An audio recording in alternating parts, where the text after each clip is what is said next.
The Rise of Africa, the continent, the diaspora, and BRICS explores the relationships that are affecting the global economy right now.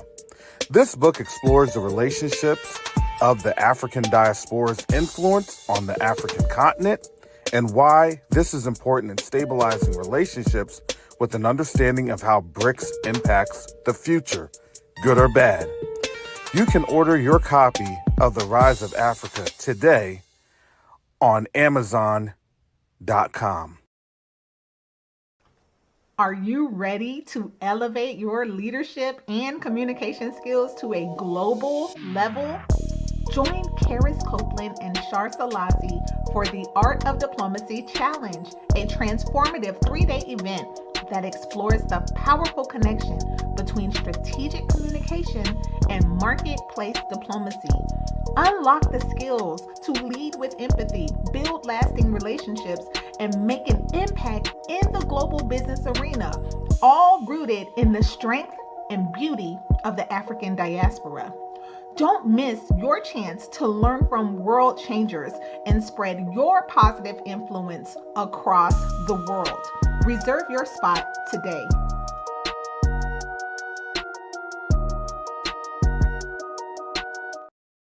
Neo-diplomacy is the new currency.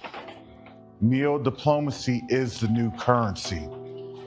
The reason that I can say that is you have a couple of different factors occurring right now as we speak on the world stage. The dollar is being disrupted. Nations are no longer wanting to engage with the United States. But the third factor that affects each and every one of us is that there is a diaspora from the African continent that's willing and able to engage our brothers and sisters on the continent.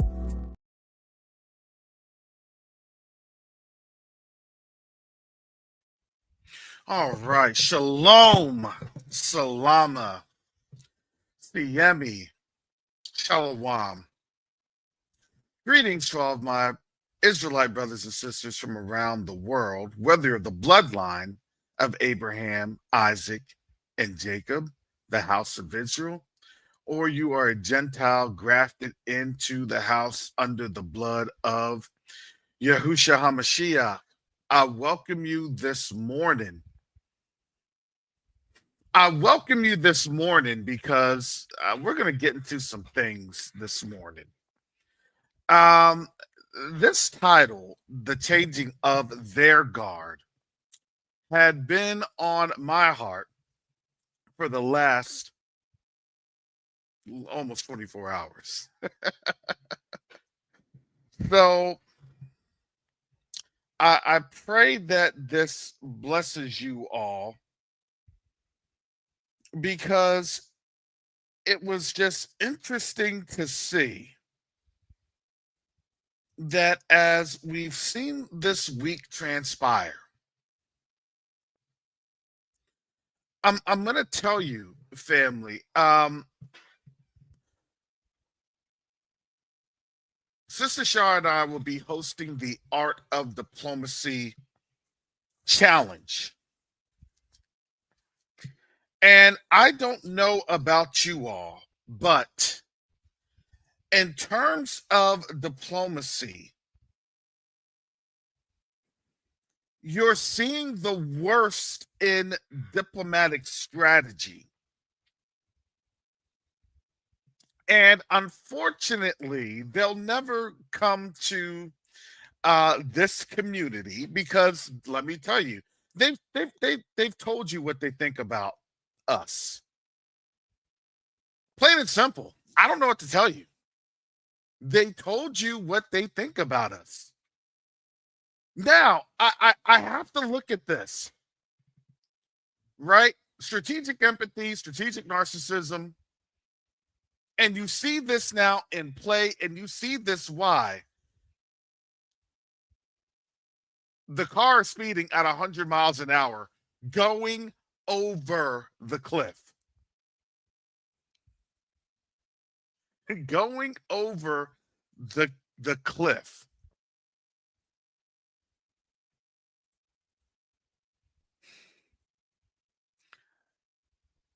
And we're looking,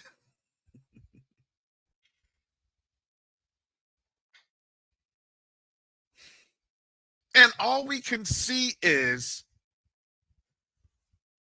this is and this will end badly.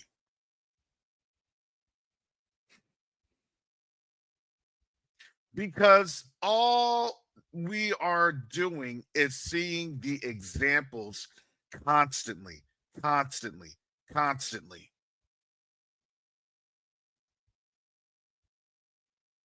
of their hearts towards us.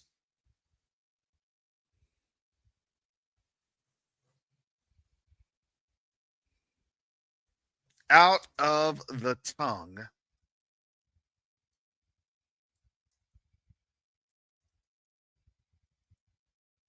is the desires of your heart.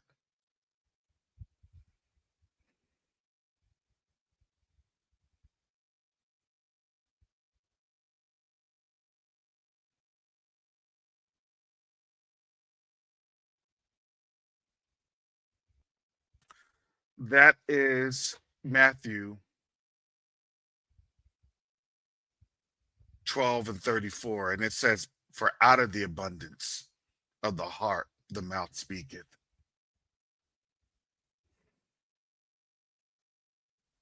Out of the abundance of the heart, the mouth speaketh.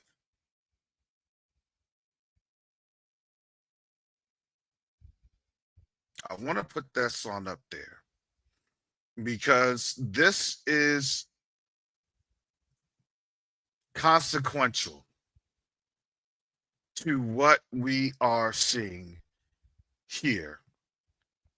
These are the words of Yahusha. O generation of vipers, how can ye, being evil, speak good things? For out of the abundance of the heart, the mouth speaketh.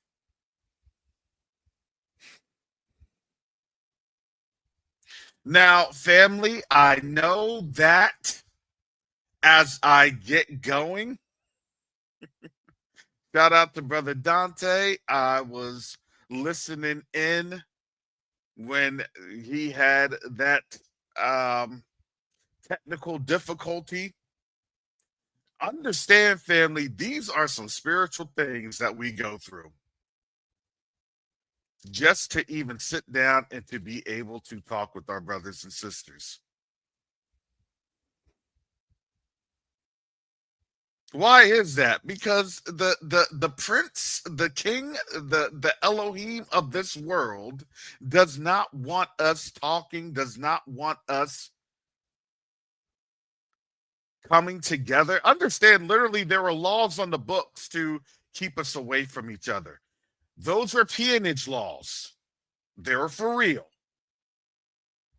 Because why? Because there would be a discussion that would come through, and that discussion would then provide greater context, and that context would then provide greater thought and greater analysis. And then when you think and you analyze, then there are folks that have calls to action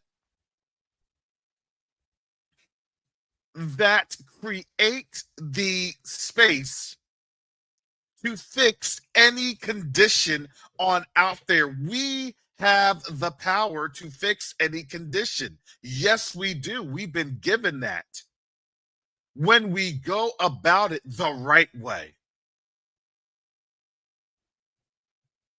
When we go about it the right way, when we go about it in the way of righteousness.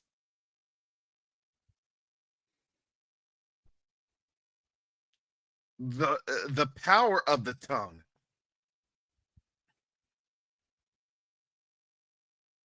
Life and death is out of it.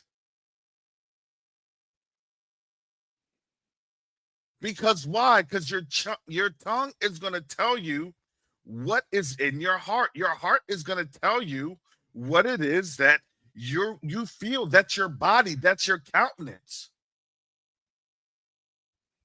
Before I got on here, the Most High had to deal with me because I get up and I get, oh, the woe is me. I'm going through this, the attacks, and it's like, shut up.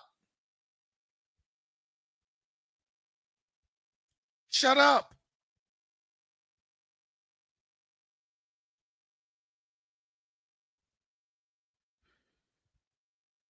What are you going to speak today?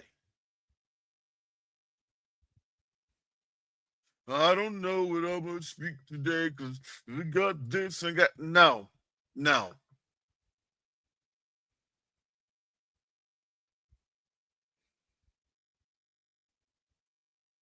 You have to sit back and then you have to look at everything and examine everything, how the Most High is working. And he's doing a work. He does a work on me every single day. Some works are more pronounced, some works are more visible, but they're a work nevertheless. It's a work.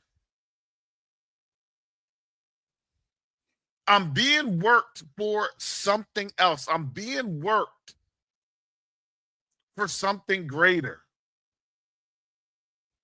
Because what may be greater to the Most High may not be as great to me in my spiritual eyes, or excuse me, physical eyes, my eyes of flesh.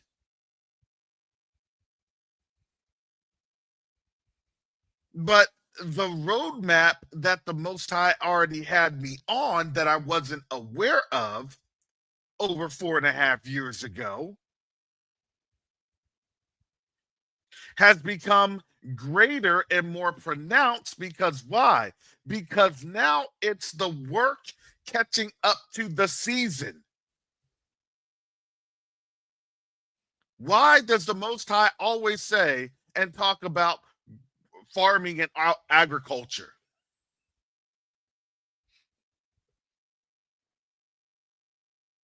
It's farming and it's agriculture.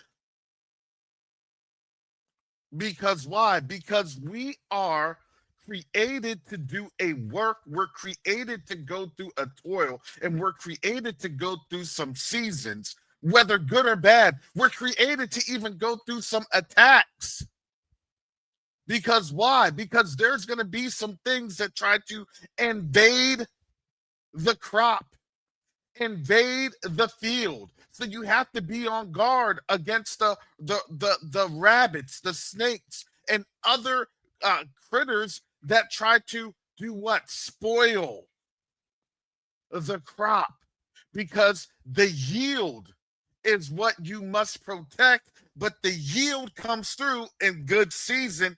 And I know if y'all don't get it, I'll rather just preach to myself this morning, and that's okay.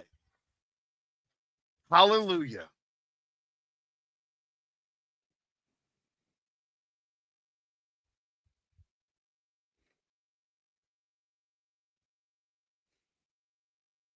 Our request goes through under the blood of Yahushua Mashiach. The Most High has heard us. The Most High has turned his eyes towards us. Because why? Because we had come out of this season of what? Our punishment. We're still in the land of our captivity, but the season of that punishment is now beginning to run its course.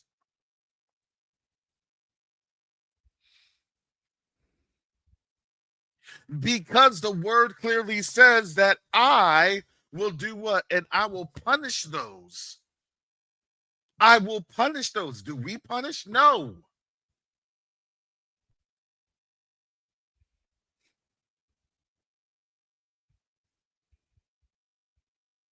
Vengeance is Yahuwah's.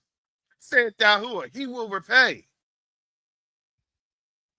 But what is our job? Our job is to grow and to cultivate. Grow and to cultivate.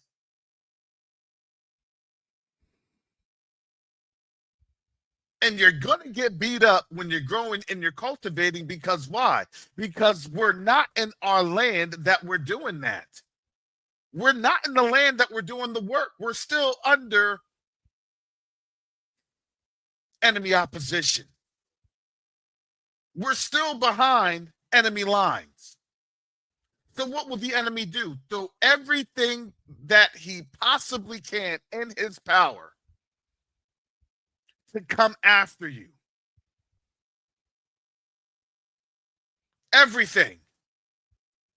So we always have to be on guard by the tricks of the enemy,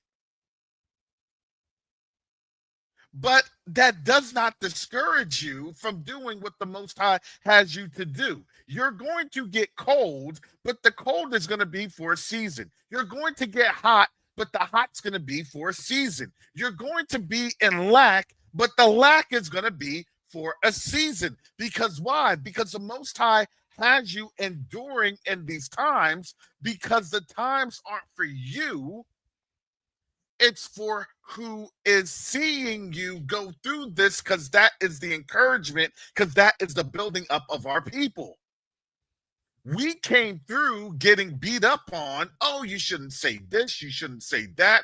You're saying this. That's quasi stuff. That's, not real. All the good stuff that we had gone through. Just to see that everything we had said made sense. Everything we had said is scriptural. Everything that we had said is biblical. Everything that we had said is now coming to pass. And this is their awakening. They can choose to listen. They can choose to ignore. But again, we had said this. They are in their valley of decision. And as the elections showed and demonstrated, they chose overwhelmingly. They chose to engage in the system. We had to choose too. Do you choose to engage in a system where there's no good option? Do you choose to engage in bail A or bail B? Or do you choose to turn your heart to the Most High? Do you choose to say, you know what, Father, I'm going to choose you, because there's no other alternative other than you?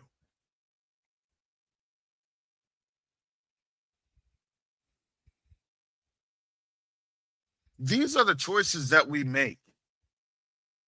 These are the decisions that we make. Choosing to serve the Most High, it does create division and strife. Because why? Because the wheat and the chaff become separated.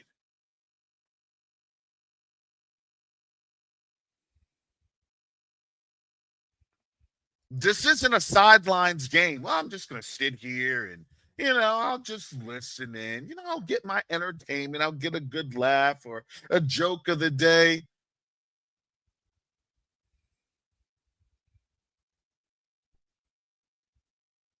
Until you're starting to see how everything is shaping up. Until you're starting to see that this high level is starting to come to a low level, mid level, and then your level. I didn't think it was going to affect me. I tried to keep my head low at work. I tried to not, say anything too much to anybody. And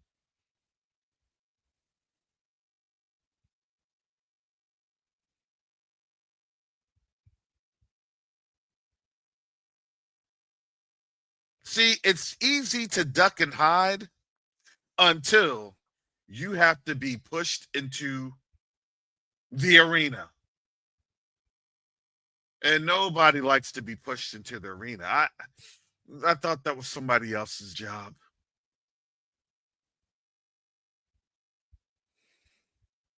Nah, we're all about to go through this pot. We're all about to go through this stir. Oh, no, this is cooking season.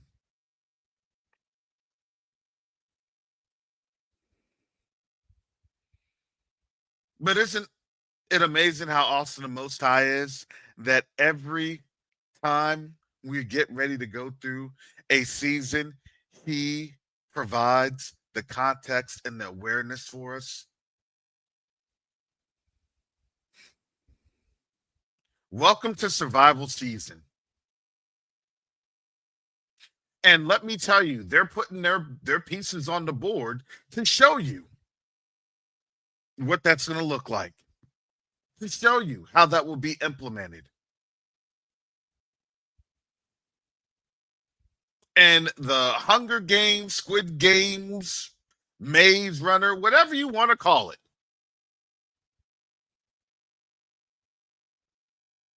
Because I wouldn't doubt if it's literally all three wrapped in one.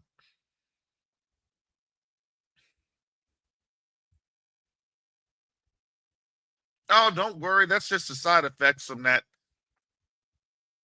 lollipop.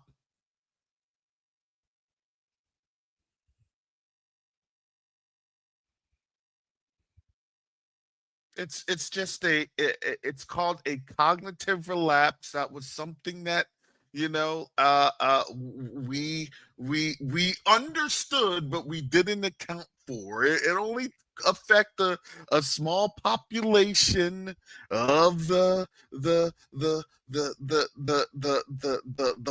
populace that had the lollipop.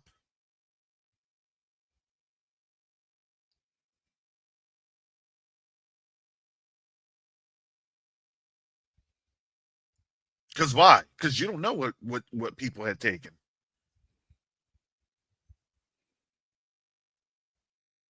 You don't know what people had put in their bodies. You don't know.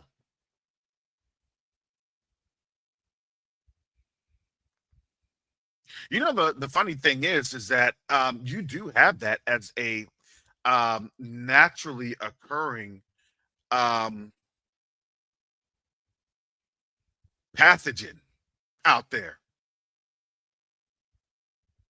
When you have infections, that can make you go crazy. When your blood has sepsis, when your blood has issues in terms of poisons.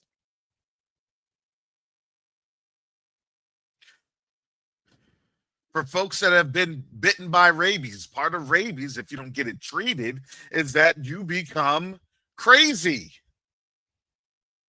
You know how you have rabid animals, and those rabid animals just be going up and attacking because that virus caused an infection to that brain, which induces a strong, violent attack. Do y'all see where I'm going with this?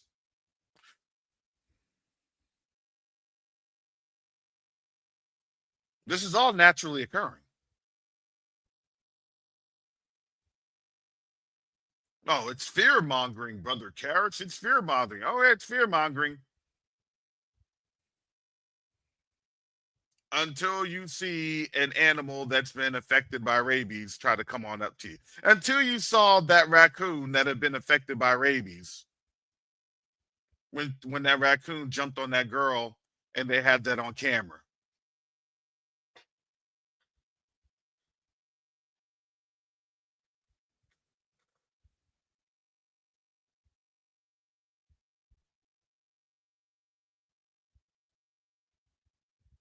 I'm just saying, I'm not putting anything past, because why? Because there's going to be changes to the system, because it is the changing of their guard. I want to get into this. Boy, oh boy, I got to get into this. Give me just a second, family.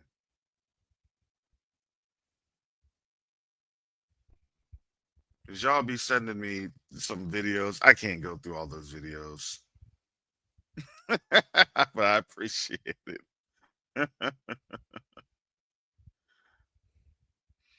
And I wanted to pull up. There's a video.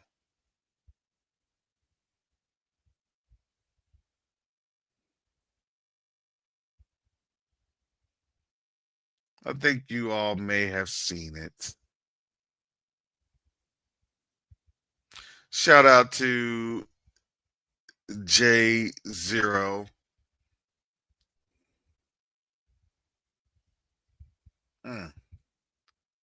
Give me a second, family. Let me find this. Because this gives you the best context of what it is that we are going through. Okay. It's a short video.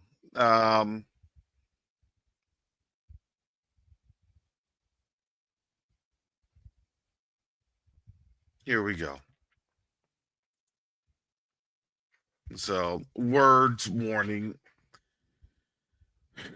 It's comments like this that really freaking annoys me. It's not that China always produced cheap shit, okay? It's that you guys only can afford cheap shit. Understand the difference. The reason why cheap shit keep coming to the US is because that's what you guys ordered. There are things in China you cannot even afford that are made by Chinese companies. Understand the difference between cheap stuff and your racist comments, okay? If you were to go back to my hometown, which is Shanghai, it's a tier 1 city, you would think you're in the future, okay? Any city in the US will not even come near, okay? Educate yourself, please. Like, you don't understand what kind of third world that you live in. Well, let me put that back. Oh, I gotta pull this back. Yourself, please. Like, you don't understand what kind of third world that you live in, okay? Educate yourself, please. Educate yourself, please. Like, you don't understand what kind of third world that you live in, okay? America is a broke ass bitch with a Gucci belt.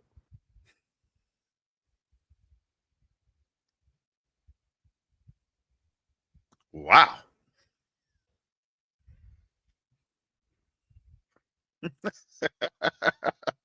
That's a mouthful. You know, the reality is, if you have been in a third world status, in a third world tier, you're not going to realize that you're in a third world status in the third world tier until other nations start to say you're in a third world status, you're in a third world tier.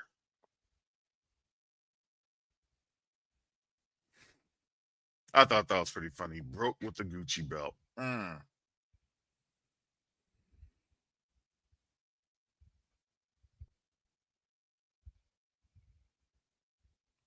Why is that? Well, he's really just demonstrating it's the changing of their guard.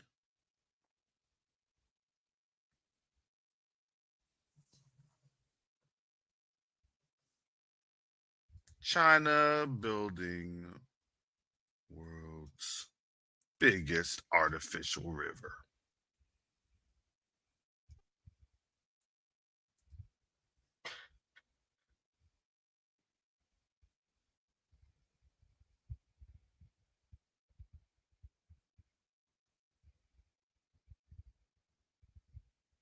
Let me try and get this.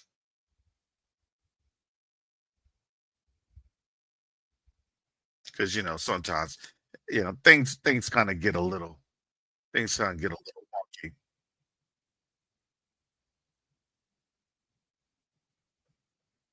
And I want to show this.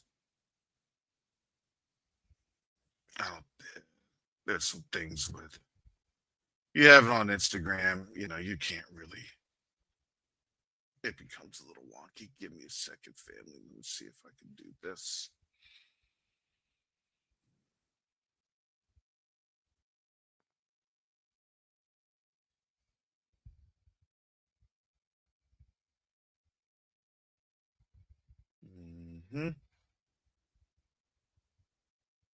Let me make sure I can share this. Fair use, because they have been coming after our channels pretty hard, and yeah. So, China is building man-made river.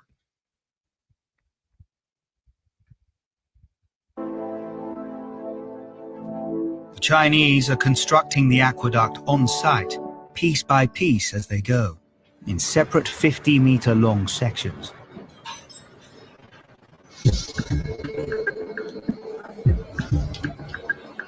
Each one starts off as a giant framework of steel rods. A team of 20 men build this bird nest-like skeleton. The whole structure is encased in concrete.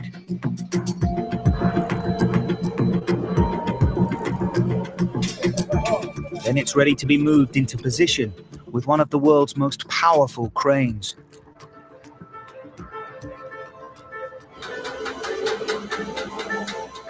Each section weighs 1,200 tons, more than 3 jumbo jets. The aqueduct is so long, it won't be fully operational until 2030.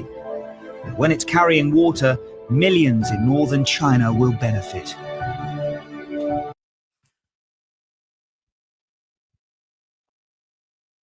I'm not here stumping for China.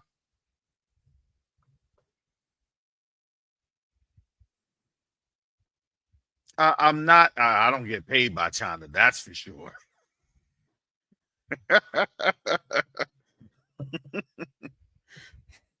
I don't get paid by China. That is for sure.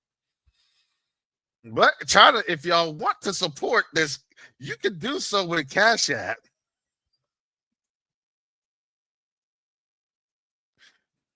There you go.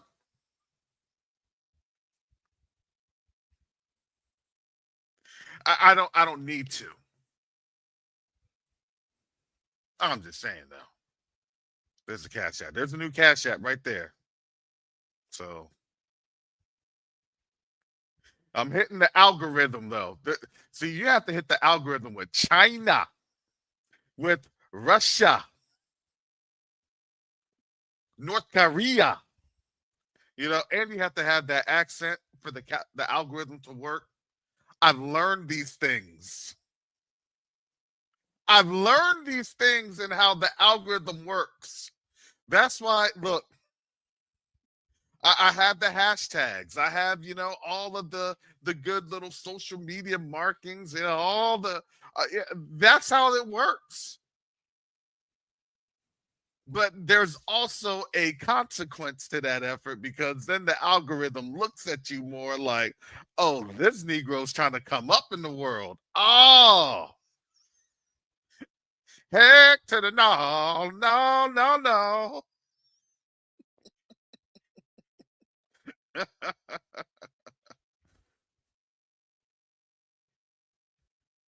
Are we now understanding why these nations on the African continent are looking to China for these mega structure builds, these mega infrastructure projects? I'm sorry, you can't compare. The time of the mega infrastructure build is like folks going over to Italy and saying, hey, can you build us some of the things that you just had with Rome? And can you build it better and bigger? And Italy will say, no, we really can't do that. That was kind of the height. Because why? Because as even knowledge goes and moves, you have a limitation. You have a limitation on that knowledge frame. You do.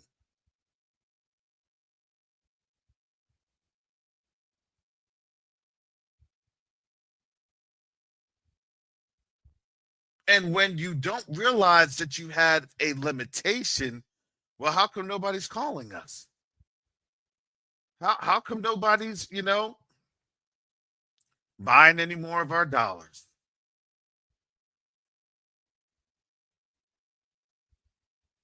How come no one is coming over and trying to provide answers for us anymore?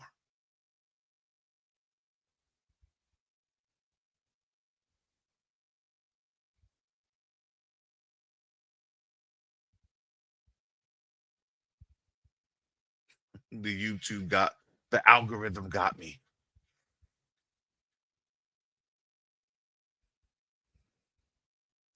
Folks are going to be getting kicked out. The algorithm got me.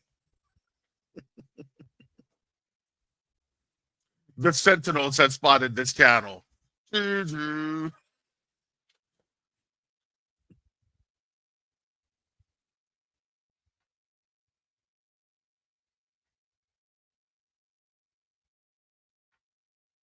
Now, understand, in terms of the quality of the work, now just let's put this into context, because you just had the video where the young man was stating that. So you put that into context. Look, the nations are ordering cheap products.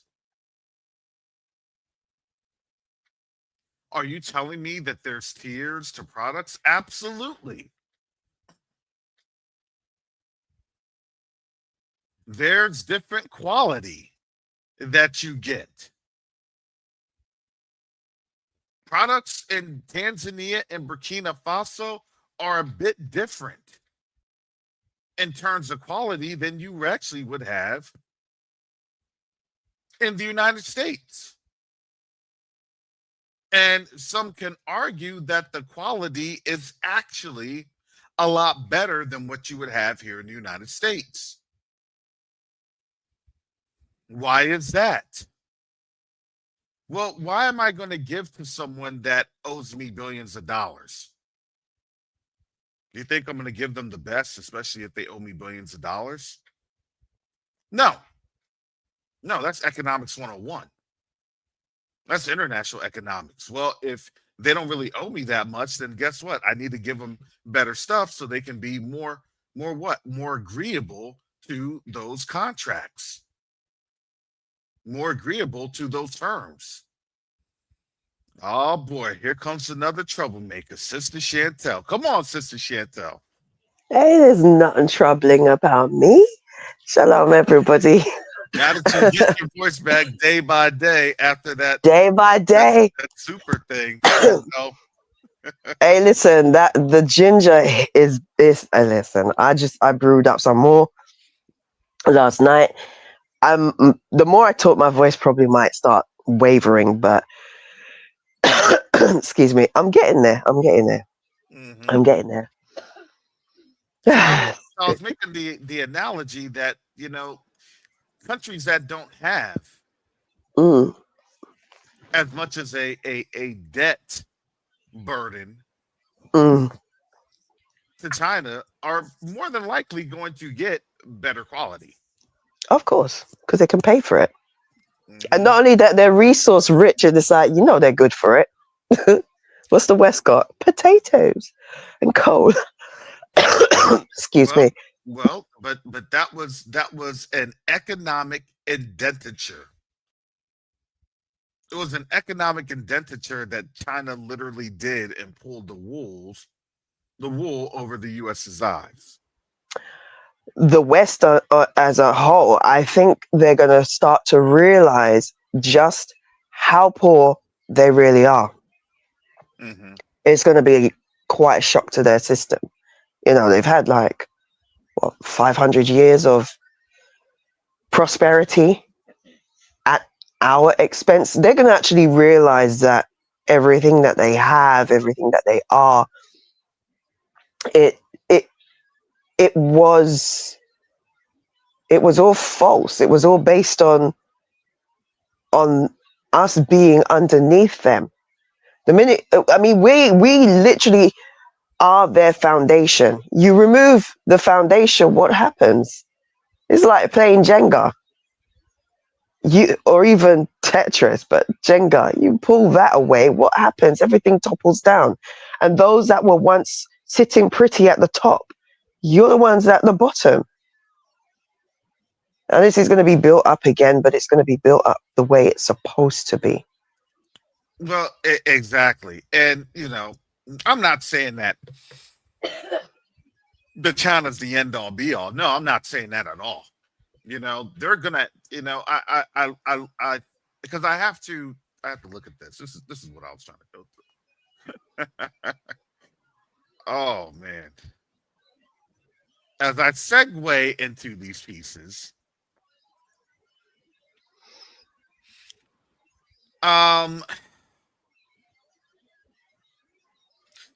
what you're seeing gearing up, and I'm gonna put in here. It's a pretty conservative website, just so you can kind of see how they. You see how they are able to kind of puff themselves up. This is what I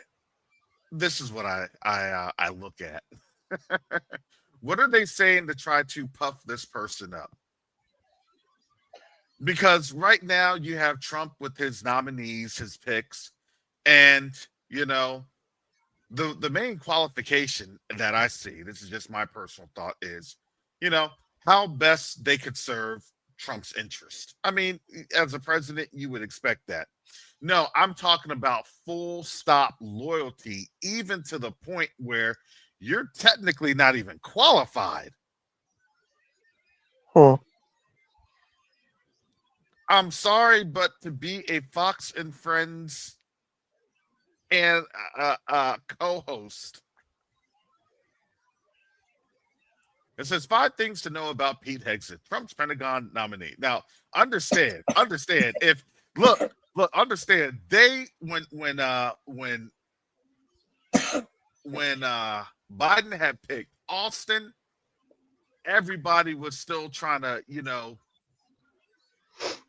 demean Austin. Oh, he's never done this. He's never done. He can't really do. Look, they were given all the excuses of why he couldn't perform the job. I mean, he performed the job, you know, doing what he needed to do for Biden. But I'm sorry, the qualifications did. He was a 4-star general. After a 4-star general, he was a board of trustees for Raytheon, a major defense contractor. So knowing the Department of Defense inside and out, that does give you some high standing qualifications, especially when you made it to the CENTCOM commander. You know how to do things in an operational space, a strategic space. And more importantly, you know politics as well. You have to. Exactly. Now, with this, yeah, he's been in the political game, the political arena. With this is, let me read this. I'm sorry. This 5 things you need, 5 things to know about Pete Hegseth, Trump's Pentagon nominee. You're going to start to see you know, they're going to oversell it. You already know how that goes. This is why they're more qualified. Okay, come into the dream world with me. All right, coming to the land of make believe. When you Oh, for okay, I thought that's what it said. I was looking like, where does it say that? yeah. So President-elect Trump has made an unconventional choice in announcing his intention to nominate Fox News host Pete Hegseth as Secretary of Defense, from television host to Secretary of Defense. Okay. Okay. Let's see here. Let's see here. Because now you understand why they took away, why they always complain about DEI. Understand these keywords. It was a surprise choice that it already has caused some consternation. Many had expected a nominee with more experience to be selected to lead the Pentagon. Hegseth has been a fierce advocate of wokeness in the military. Okay, what does that mean? It means if you have any type of legitimate criticisms, I'm just going to put that on out there, of Trump or any type of policies that Trump may have, other than, and I'd say legitimate criticisms, I mean, yes, you can't have women pretending to be men and men pretending to be women in a combat zone. It doesn't work. I mean, I'm sorry, it doesn't. It never did. And matter of fact, there's actually biblical precepts to that. But in the USA Bible, it may be different than the actual the actual real Bible, the real word. I told you, look, we've been telling you, they serve a different Elohim. It's not the Elohim of Abraham, Isaac, and Jacob. It's not the Elohim of those forefathers. Hegseth has been a fierce advocate of wokeness in the military and has suggested banning women from combat roles and firing Joint Chiefs Chair General C.Q. Brown. Okay. So that's the only thing. Okay, well, here we go. Should he be confirmed, Hegseth would replace Defense Secretary Lloyd Austin, who was set to depart along with President Biden in January. Hegseth was an infantry officer in the Army National Guard from 2002 to 2021. After graduating from Princeton in 2003, he went to serve tours in Guantanamo Bay, Iraq, Afghanistan. According to the Army National Guard. His military awards include 2 Bronze Stars, 2 Army Commendation Medals, National Defense Service Medal with Bronze Service Star, and the Expert Infantryman and Combat Infantryman badges. And there's no other service schools listed. You know those Guantanamo, Iraq, and listed. There's listed. There's not even your mid to senior tier level officer schools. Where's Joint Warfare Fighting School? We're any type of intermediate learning education schools. I mean, does he even have his master's? It just says he graduated from Princeton. Yo, this is a pick where, man, I might not say so. Classic.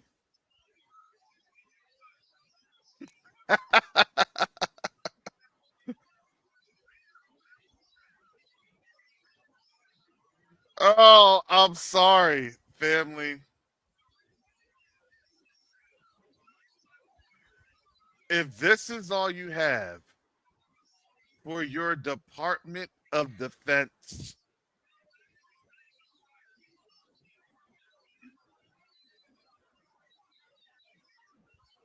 I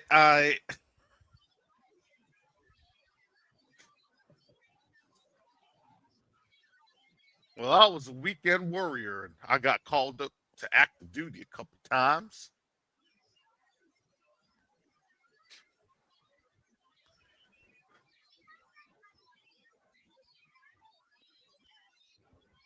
to me, if that were me, I would have declined. Because why? I mean, honestly, I would have said, I'm sorry, but although I would like to have this prestigious job, although I would love to fill this prestigious assignment, being a Secretary of Defense won't do it. So what is he going to do with the undersecretaries?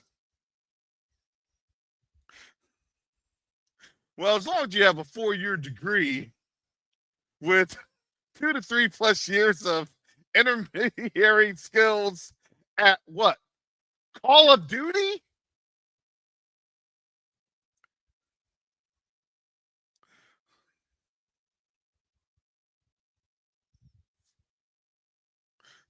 I was an e-gamer.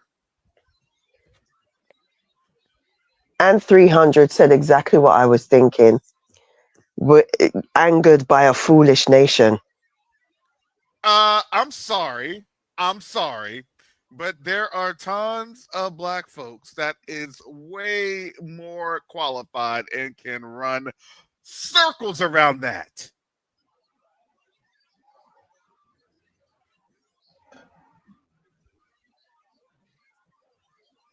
We've turned into a third world nation starting with our military. I'm sorry.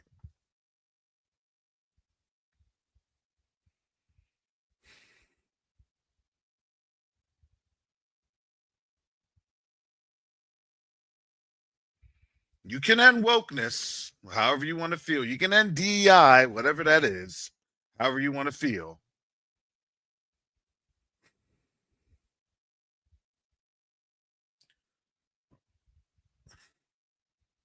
Yeah, this isn't the A team. He's building up the B team. You're right.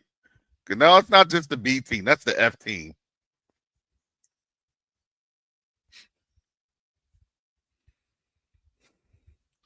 I like what he says. I like what they're doing. That's what I do, and he's doing what I do, and it's gonna be great. It's gonna be huge. It's gonna be bigly.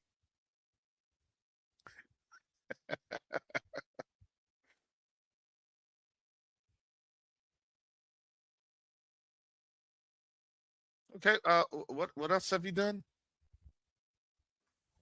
I don't even think they put his rank in here in this article. I don't even think they put his rank in this article.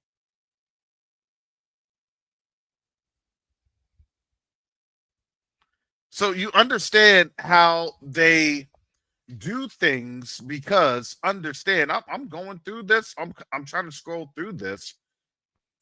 It was literally about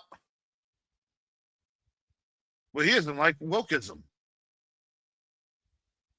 He isn't like wokeism.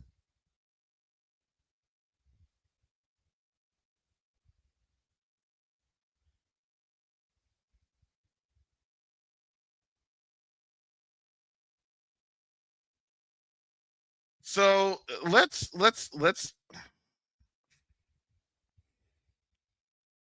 okay. So he served as an executive director for nonprofit Vets for Freedom and CEO of Concerned Veterans for America, a Koch-backed conservative advocacy group. So you understand where he's getting his money from? Coca-Cola. I'm sorry, this sounds like all the things that they say that they're fighting against. It just sounds as though they aren't fighting the deep state. To me, it looks like, especially with this, it looks like they are the deep state.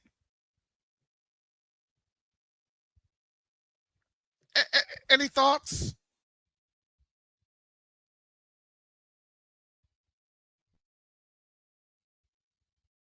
If you're on mute, Sister Chantel, if you may be drinking some tea.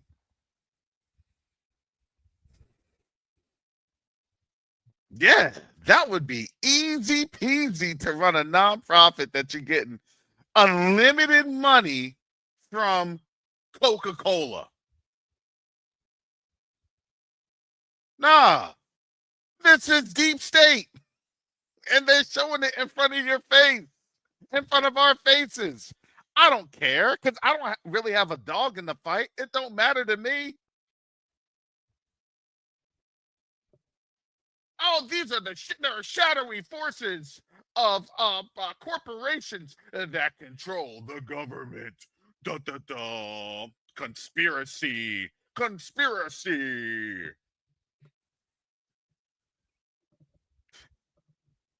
What is Coke saying? Coke backed conservative advocacy group that advocated for the privatization of veterans care. Okay. How does that qualify him to be a Secretary of Defense?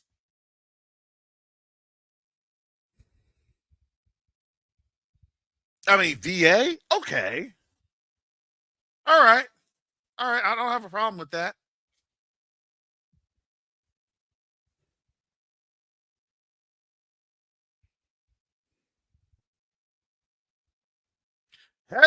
Seth has never served in government. He unsuccessfully ran for a Senate seat representing Minnesota in 2012 and was considered for the Secretary of Veteran Affairs position in Trump's first administration. Okay. Why didn't he get the nod? Because honestly, he didn't do anything.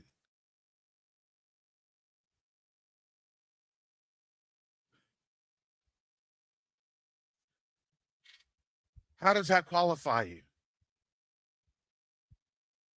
And I'm now putting back on my 4-star command hat in terms of policy. No, I never commanded a 4-star command, but I worked in one for quite a few years.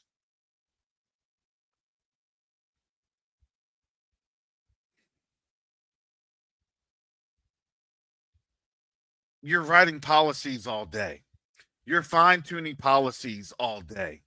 You're working on policies with other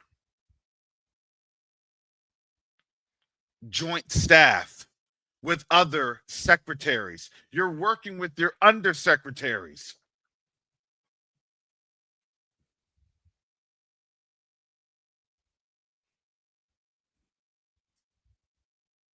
And you're working with a budget of billions of dollars, more than that, but you know, that's stories for other days.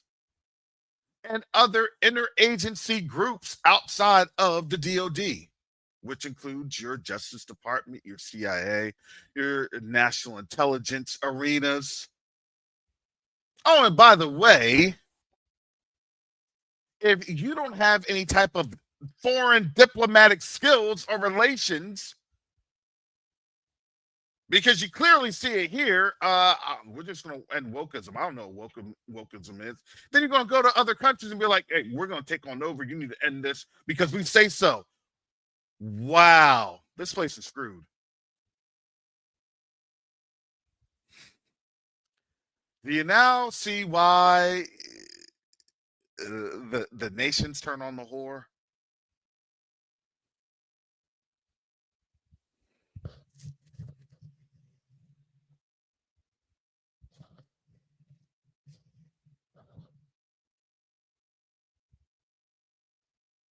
Do you now see it? They don't have to do any type of a campaign or do anything crazy. They're doing it to themselves.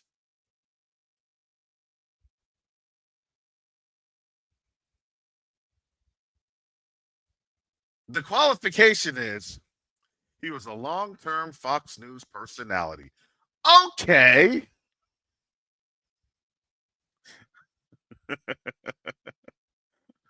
Okay. A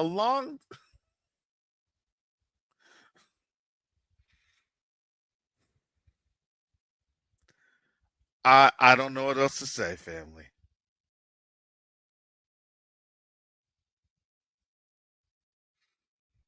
What can you say?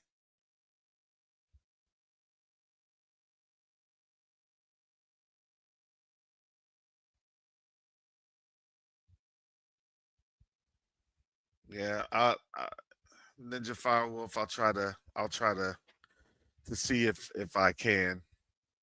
This is a long video, and I haven't seen it because listen, I'll get kicked off again because the algorithm isn't playing.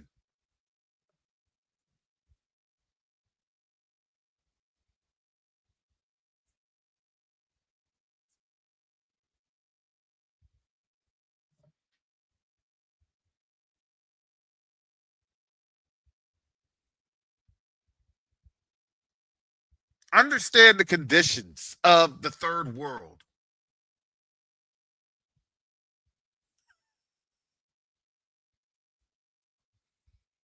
And in amazement, you have Burkina Faso going through and strengthening their laws, strengthening their positions to ensure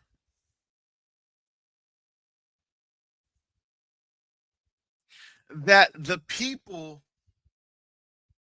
are rising together.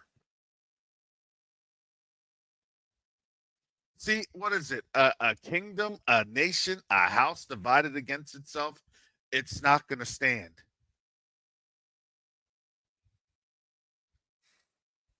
I do not have a say in the matter.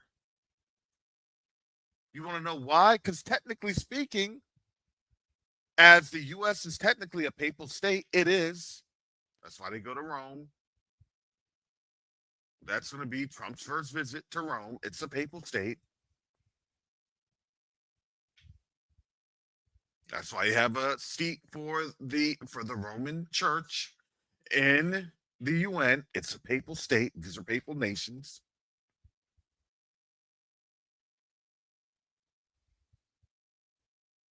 Technically speaking, I think it would be a papal conservator, a guarantor of that as a military armed proxy.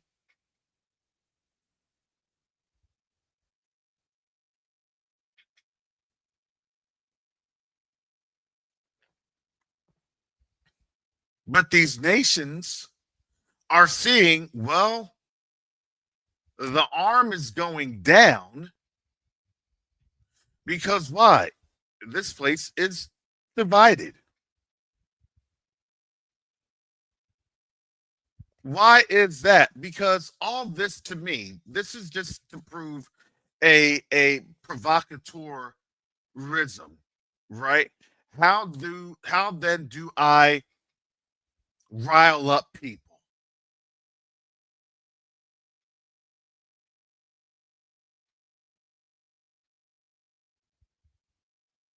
Department of Government Efficiency, Doge, Doge, like Dogecoin, like the coin that Elon Musk had, and now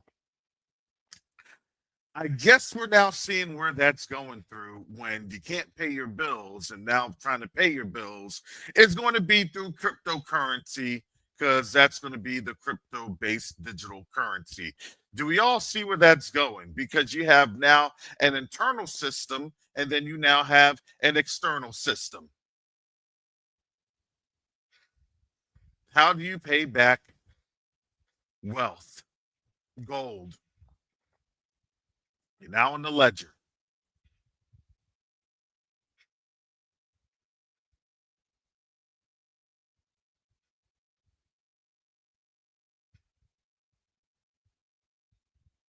While real currency is something that folks will really never have access to ever again. Welcome to the beast system, or the start of the beast system. That's gonna not work, and it's not going to. There's a couple reasons for that. They're intending for it to crash and burn. Shout out to Brother Yacoba and Brother Dante yesterday, but as Brother Yacoba has stated last night,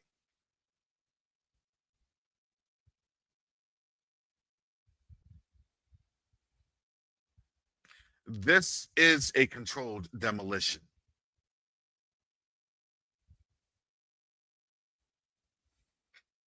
And again, when you are a third world, you're going to get rid of your education.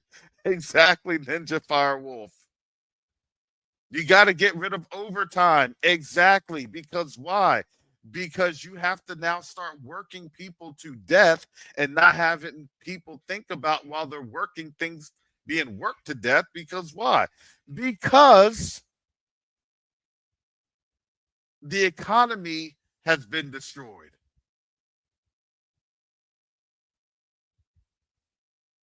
Plain and simple.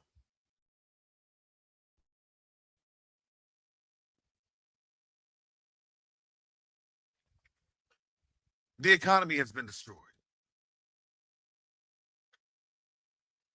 But they're not going to blame it on their economy being destroyed, no, because at the end of the day, the only people that they can blame is themselves. But then they'll come out and they'll say, well, you all are being lazy because you don't want to work 60, 70, 80 hours a week, 90 hours a week, 100 hours a week like the rest of everybody else does. You all are being Japan lazy. does it. Yep, y'all are being lazy because y'all want to observe Shabbat.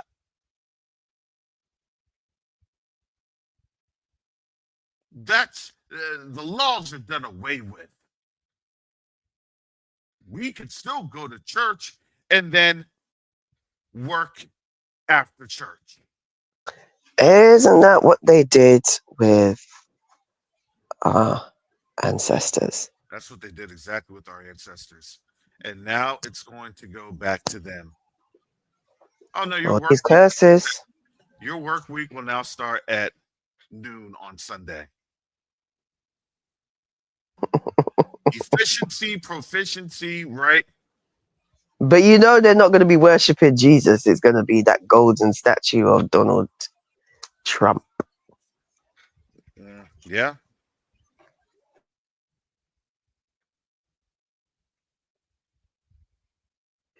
Kneel before Zod. Yep. Now understand that is the setup that's happening.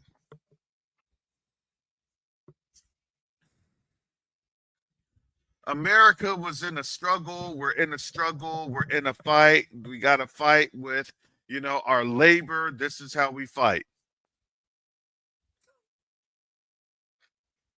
Fight with labor, labor, labor. See, it's going to cost you all when you all have all this stuff because of Kamala. That's what he'll say. Because of Kamala, we had to go through this. Because of Joe and Joe spending, we had to go through it. Now we have to fight, and we have to be productive. Be productive doing what? Filling these ammunition shells. Because why? Because we literally have to physically fight to gain back.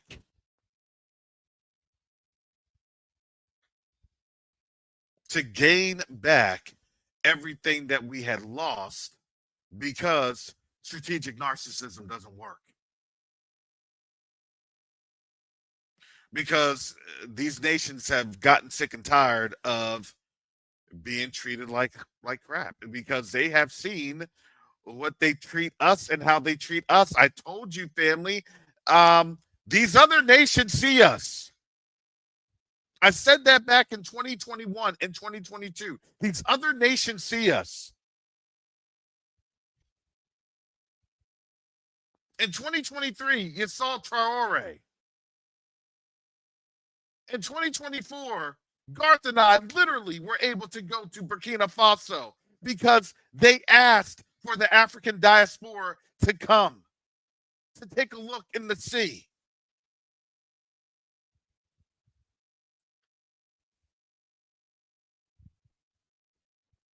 And that is what I spend a majority of my waking hours doing.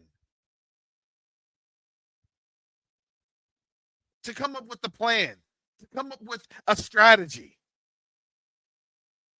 We don't have access to Koch brother money. We don't.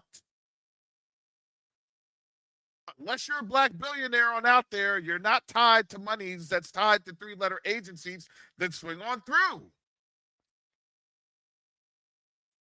I definitely would appreciate your help in these initiatives.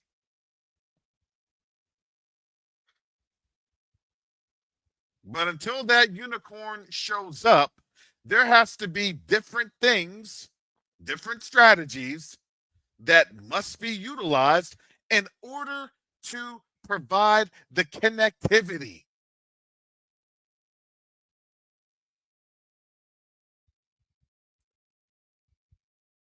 We had been oppressed together.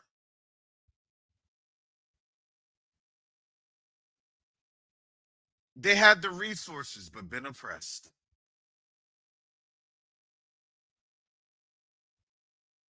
We had the mind, intellectual resources, but we had been oppressed.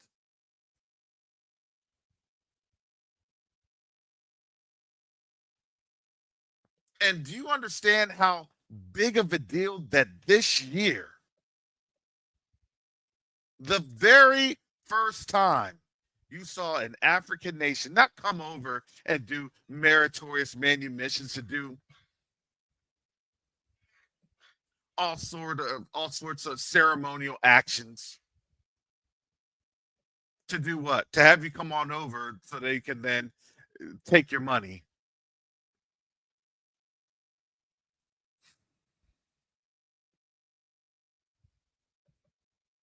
And then have you get mad that they really just had you on over as a con game.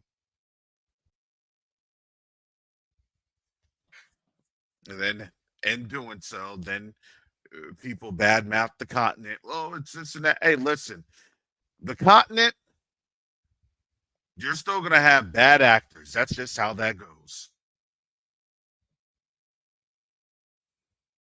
But when you're dealing with people and you're dealing with leadership that actually cares about their people, then guess what? Things move. And I have to ask the Most High, Father, are we ready? Father, are we ready? Father, are we ready? Because that blessing will come to where the funds will be in hand. Have you noticed that they don't have that problem? Because why? Understand that was their blessing. Their blessing was to do what? Was to enjoy the fat of the land. But the enjoyment of the fat of the land always came with the cost. It always came with the cost of the sword. They enjoyed it without working for it. It never says anything.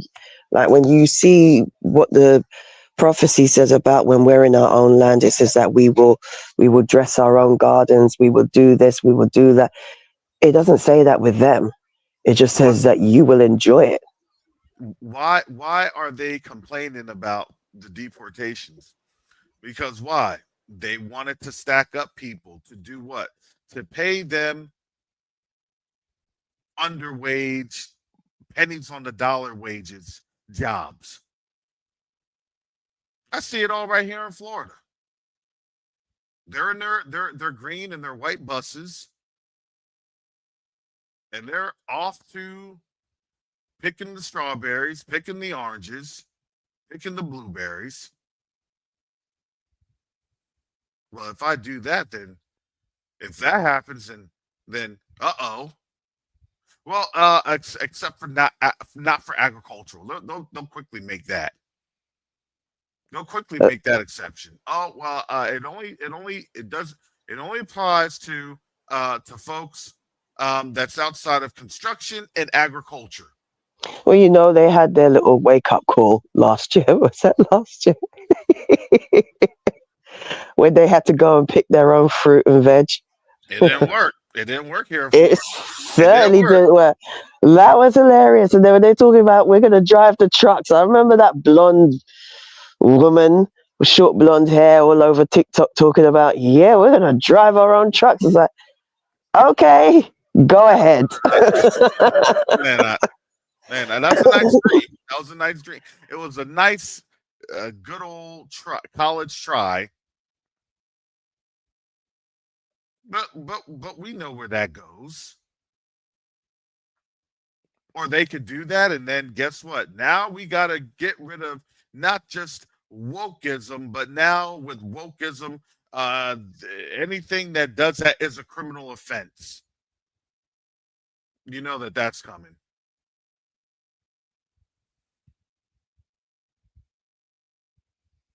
Because why? Because we truly did not understand our situation and our condition in a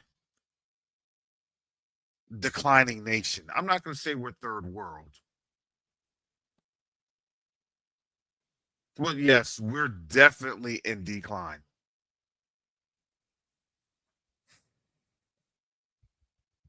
And understand when you're in decline, guess what? Everybody wants to, they got to collect their nuts. They got to collect, anything that they can collect. You ever see the squirrel when they put all those nuts in their mouth? That's what they're doing. And they're trying to run around.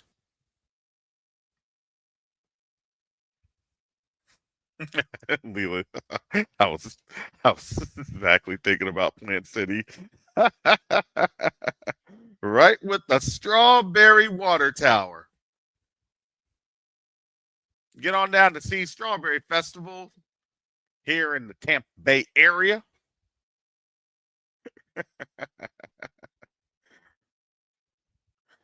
Oh.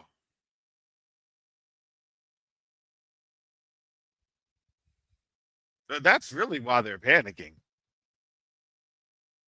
Well, they're going to be taken away from their families.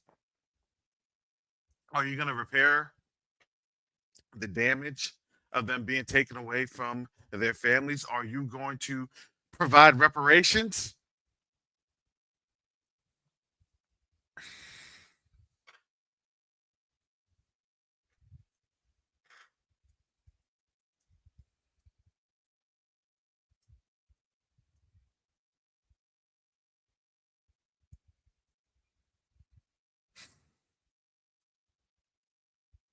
Oh, yeah. Oh, yeah.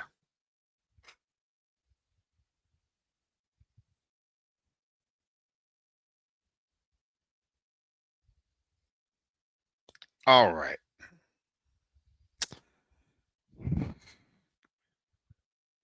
I'm going to share this article.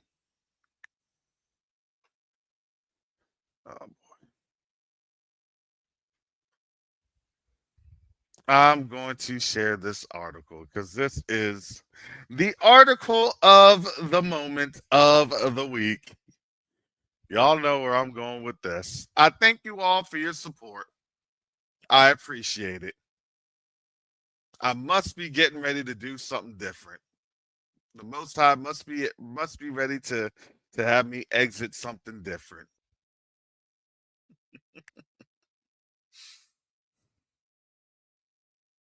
So I just have to say hallelujah.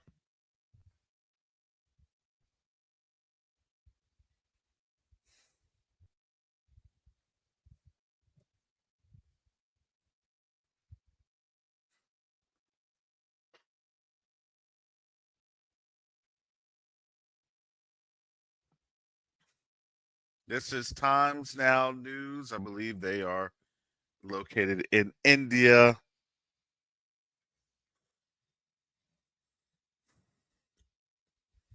Trump to pay reparations to white victims of racial discrimination claims surfaced.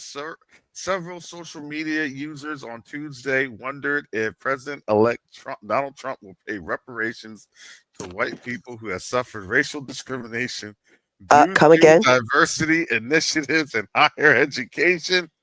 Come again? This speculation came after the Republican released a video talking about the reforming the education system in the United States. And yes, he did say that. You know, I agree with what Yakoba says. This is just such a setup. You can't be that stupid. You really cannot be that stupid. I'm sorry. They had the video. I'm not going to play the video. You know, I'll get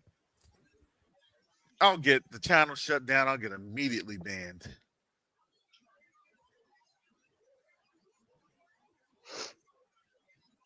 So what can I, so is it now becoming a racial slur to call them what they've been calling themselves all this time, because it's them that created this racial hierarchy with white being at the top?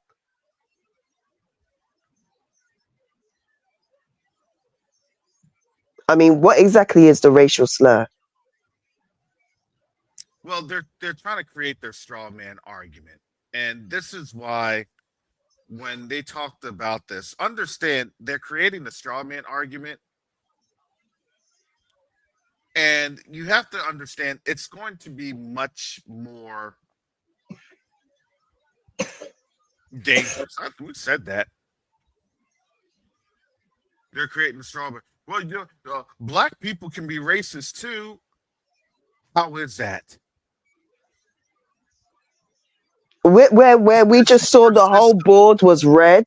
Please demonstrate. Yeah, it's and it's red because most black folks sat it on out. A lot of us sat it on out. I'm not going to say most, but it was a large majority of black people that had sat it on out. Not POCs, not persons of color.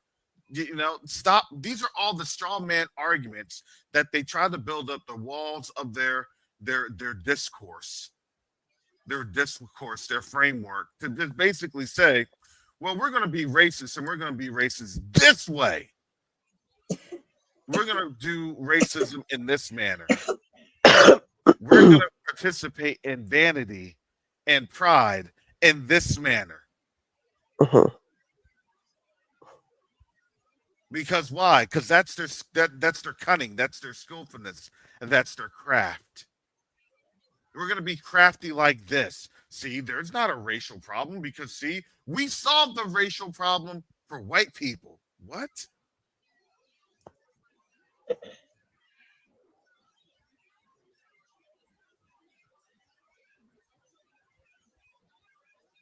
It's like, can we go home now?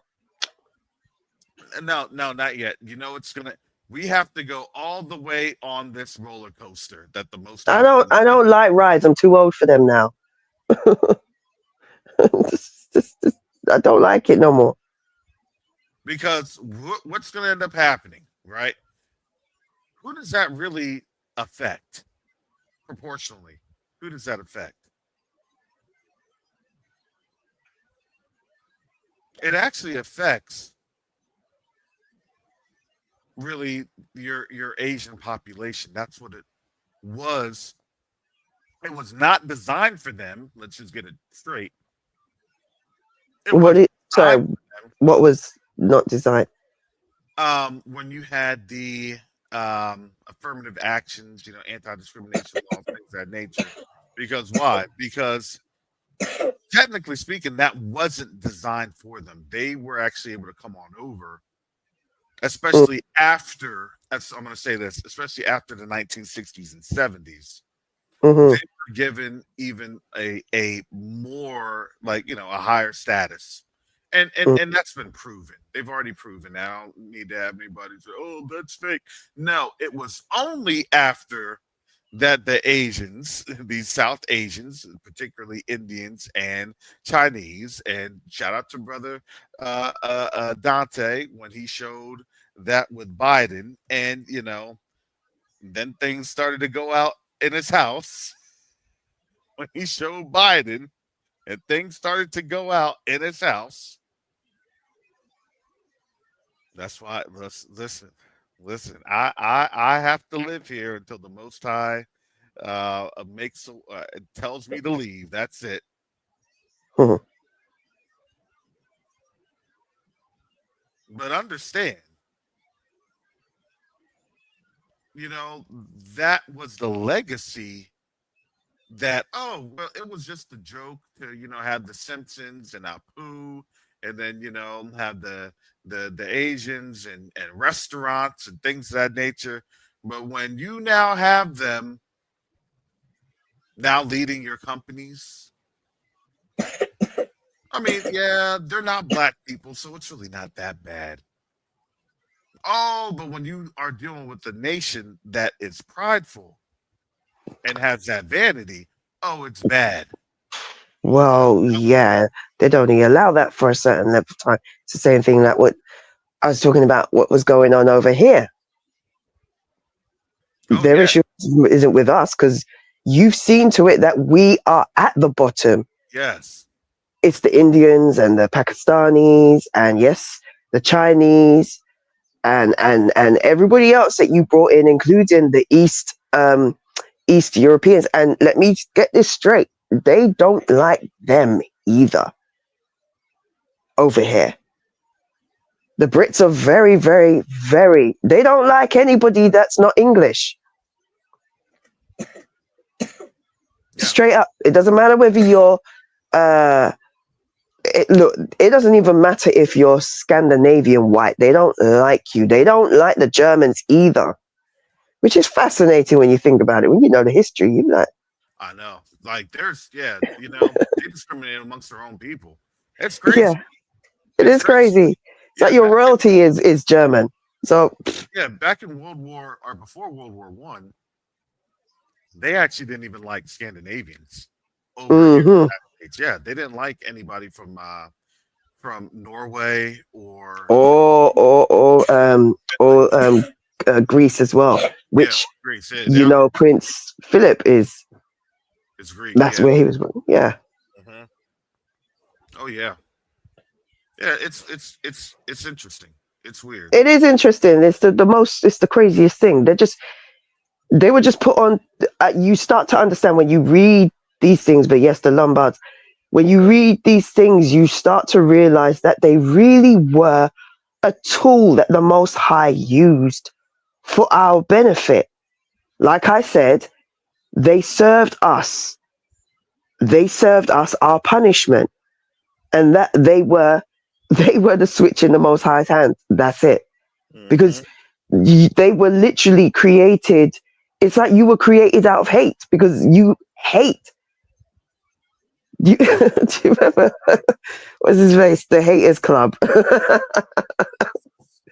On what's it? Dave Chappelle. Hate, hate, hate, hate, hate. That's them. You just hate for the sake of hating. You hate each other. You hate your women. You hate the men. You hate your kids because you don't like raising them.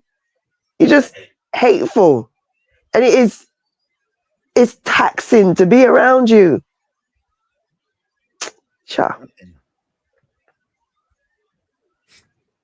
And then they're on here talking. They're on TikTok talking about. I can't even stand. There was this. I just saw this. This white brother that he's tattooed, and I think he said he was married to a black woman. But he said, I don't know why because it's talking about like the blue bands, and he said, black people don't trust us. What is that? Why can't you understand that? They've got hundreds of years of history to show why they can't. Stop trying to get them to tell you what they need to do. And it's so jarring because it's like, we've been telling them what to do. First of all, if you really like blue bands, if you really want to put money to something, just, what you need to do. You know what you need to do. But he turns around and says, we don't even like each other. We don't even like each other. He said, we hate each other. but they're really good when it comes to standing together against us. When we're gone, watch how that crumbles. Mm-hmm. Absolutely. And that's why, you know, it is a fear for them to, when they read the word, it wasn't about they didn't understand the word. No, they have a comprehension of it, but it's the spiritual connotation that they do not like. Mm. That's it. It's the spiritual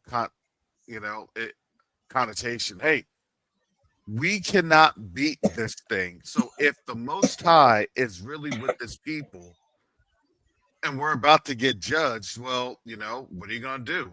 You're going to go through and you're going to do things all the way. Yeah, let's just go out with a bang, in it. That's the That is it. Literally. Yeah. You go out with the bang. You know, and it's not being, you know, facetious. It's actually being, hey, look, this is it. This is actually what is going on. This is actually what is happening. What do you mean?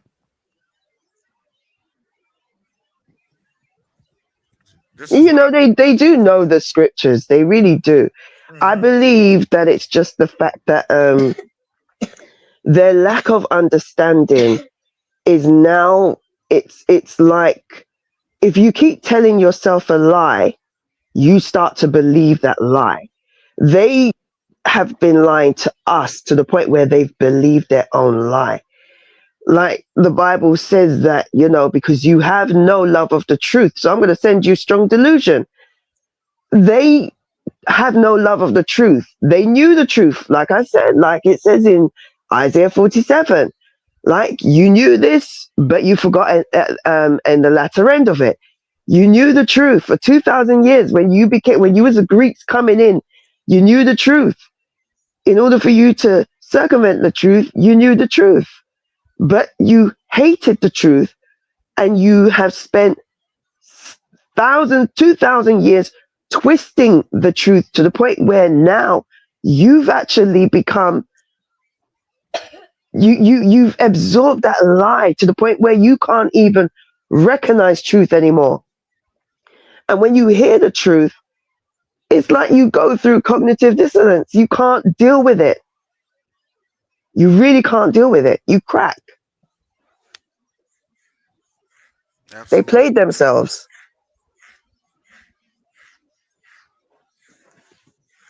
Absolutely. That's really what ended up happening. And, you know, what can you say? How do you explain that to them? Well, you can't. I'm sorry. No, it is one of those things. It's like, you know, there's a time that you can try to correct your child and do everything else, but then you have to just let the Most High deal with them. Mm-hmm. And then they get mad. Well, why did you let the Most High deal with us? How come you couldn't have said anything? We would have heard you if you had told us. No, we can't. No, we cannot. Yeah, go ahead. I was just going to say, there was a study that Sister Gates Holder did, like, I think it was about a year ago, something like that. And she was talking about, I think it was called serpent seed or something like that. But she was talking about that, you know, them being the serpent seed, and the fact that as serpents, they can't hear. Serpents don't have ears. They're not hearing the truth. What they focus on, their main thing is their tongue. It's their speech. They feel things out. They put words out and they go with what they say. Come on now. They can't hear the truth. The truth ain't resonating in them because they don't have the ability to hear it. It's like they speak, and it's like the things that they say, and it's like they look at you when you're like, did you really just say that? And it's like, what? And they're so clueless. In order for them to understand how things are, they have to say it and feel their way around. They have to listen. They have to listen and feel the vibe, the frequency on that forked tongue of theirs before they can actually understand. It's not registering because it's not going through, because they don't have the receptors. They don't have ears to hear. Boy.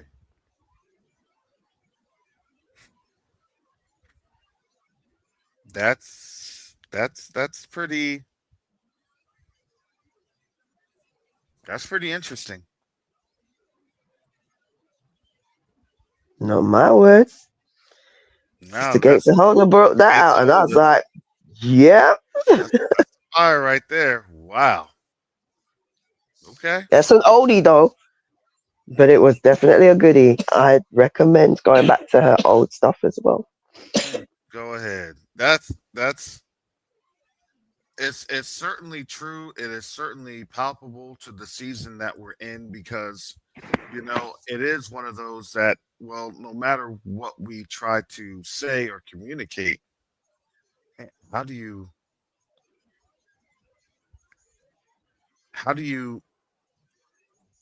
then communicate that to them?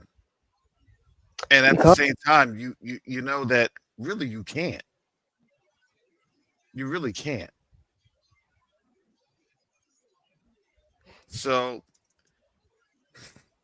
it's hard, especially in this time. How do you put the words together for this? Hey, don't do it. I don't need to listen to you.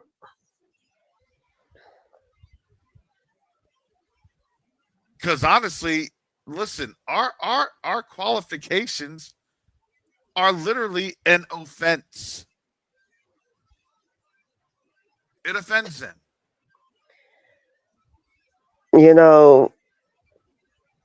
I was just reading that part where it says, this is exactly why ideas such as black people can be racist towards whites have to be shut down. They're about to institutionalize that.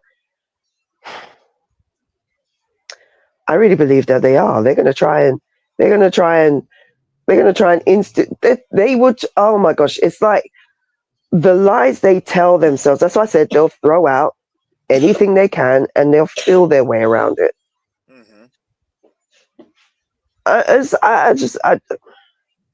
You can't talk to people like that. So when they feel the backlash, because they're going to feel a backlash to it, then they're going to try to throw out something, another particular situation, right? Oh, well, that didn't really work, so let me try this. That didn't really work, so let me try that. Come on, we've seen this. This is like watching, like, I used to watch like Yu-Gi-Oh with my kids, and every time you think that the person's lost, they've got some trump card stashed. They'll throw down a Karibo or something and have a whole heap of something, and I'm like, when does this end? Like, when does this end? How you keep throwing stuff down? It's fascinating. They will throw anything just to see what sticks. Yeah, absolutely. And the reality is, it's not for us anymore. It's now for them. Who in their circles are going to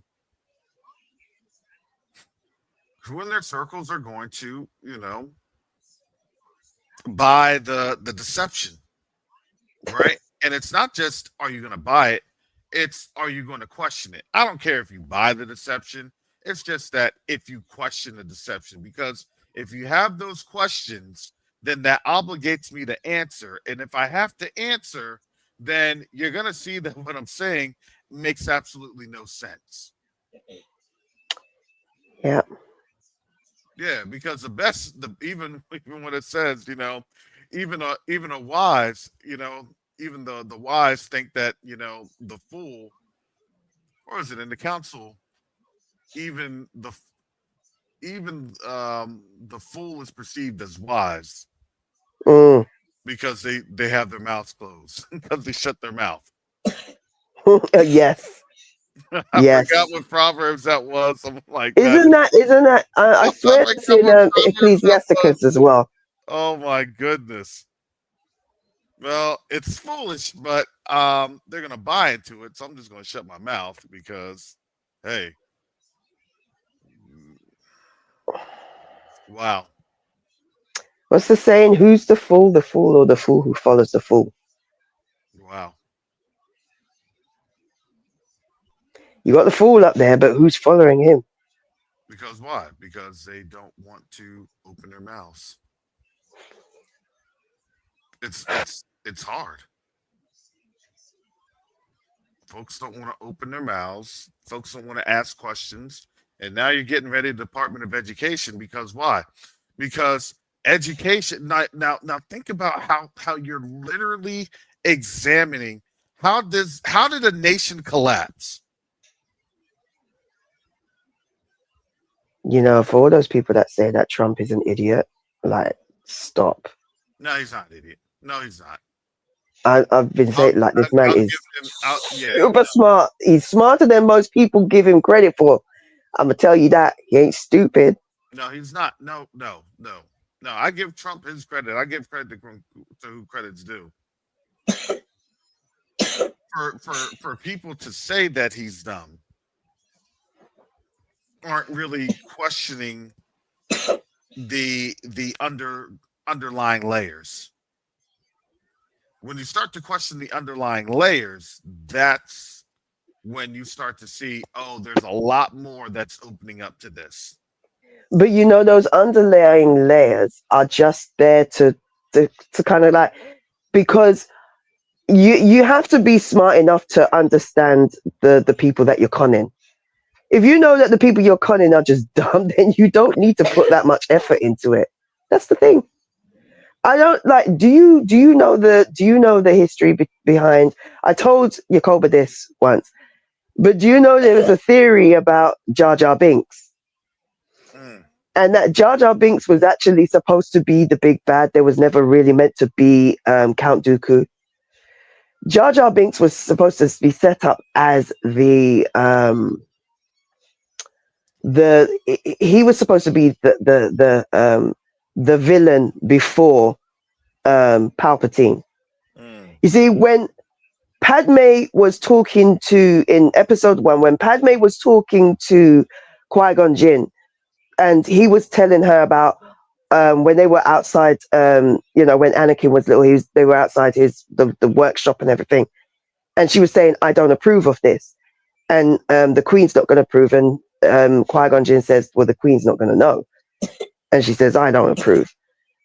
He was behind the scenes. If you look back, he was behind the scenes mouthing to her like he was controlling her. He was, what's it called? I've forgotten what it's called.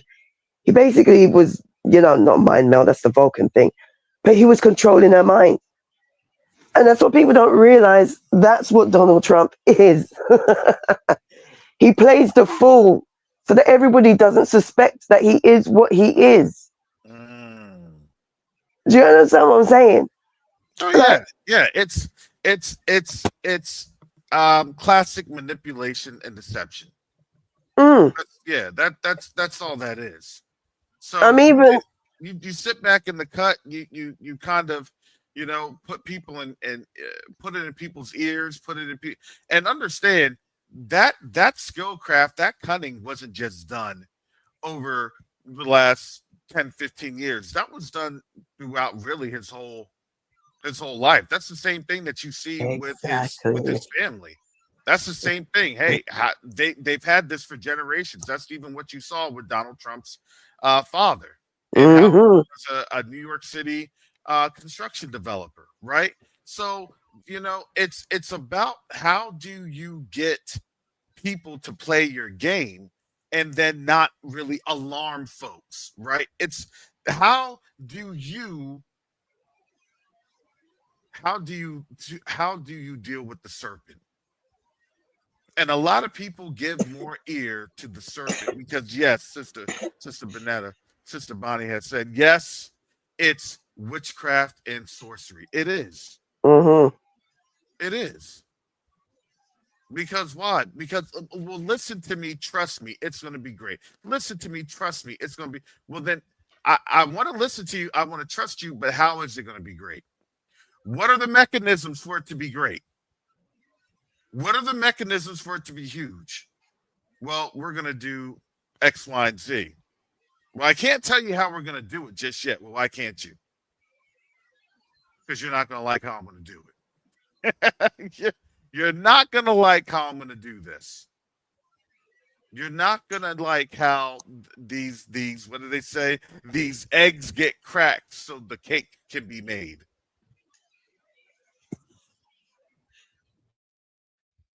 You're not going to like who it's going to involve thrashing. You may not like the amount of bloodshed that's going to be caused. You may not like the amount of wars that are going to have to be done. And of course, they're not going to say wars. We don't say wars anymore. There's no war. Conflict. It's conflict. I can't remember. I can't even remember the last time they said war. Yeah, it's all conflict. Everything's a conflict. Conflict. Because why? Because global war and terrorism. Let you go at that. Oh, sorry, that was not me. That's my son blowing his nose. I just realised. I'm so sorry. They heard you, sweetheart. So I'm still going. I know. Sometimes the nose trumpet has to be sounded. I get it. No worries.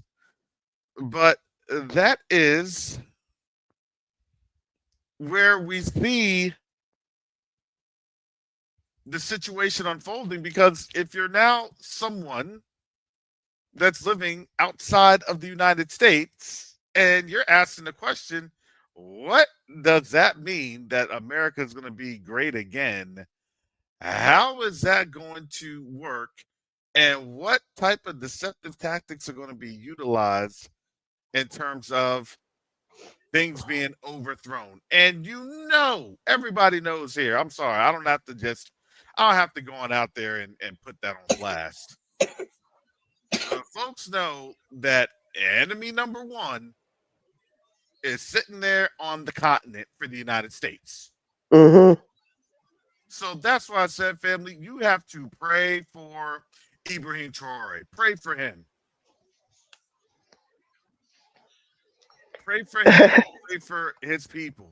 And pray for those leaders. Yes, pray for them. Pray that the Most High protects them and that they're in his hand.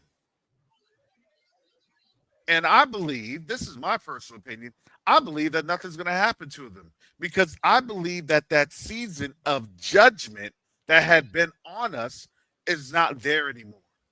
I agree. Like how you see what's happening. Oh gosh, no, I'm sorry. Like how you see,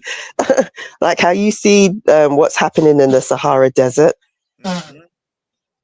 The Sahara Desert is greening up. Come on now. While Sicily is drying up. It's like there's one valley that has like one lemon orchard. Sorry.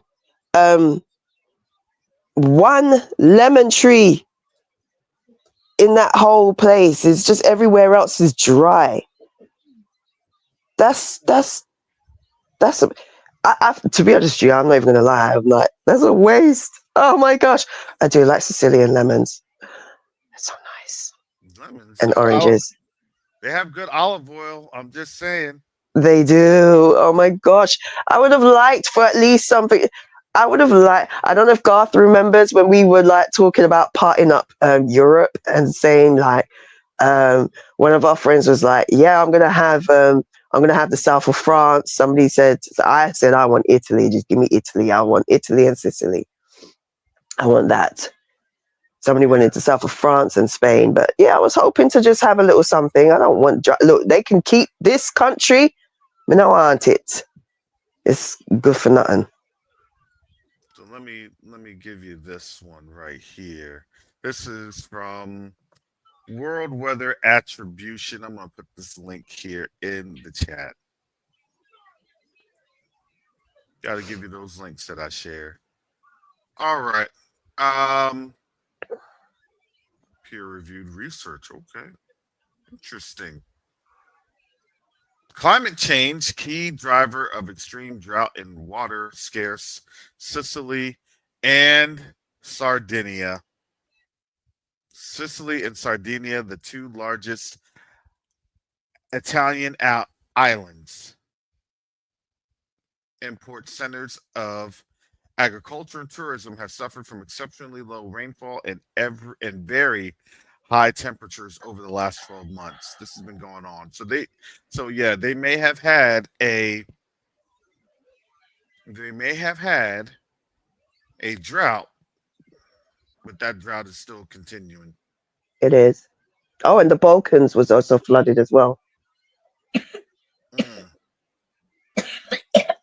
Yeah, these storm systems are coming through, flooding.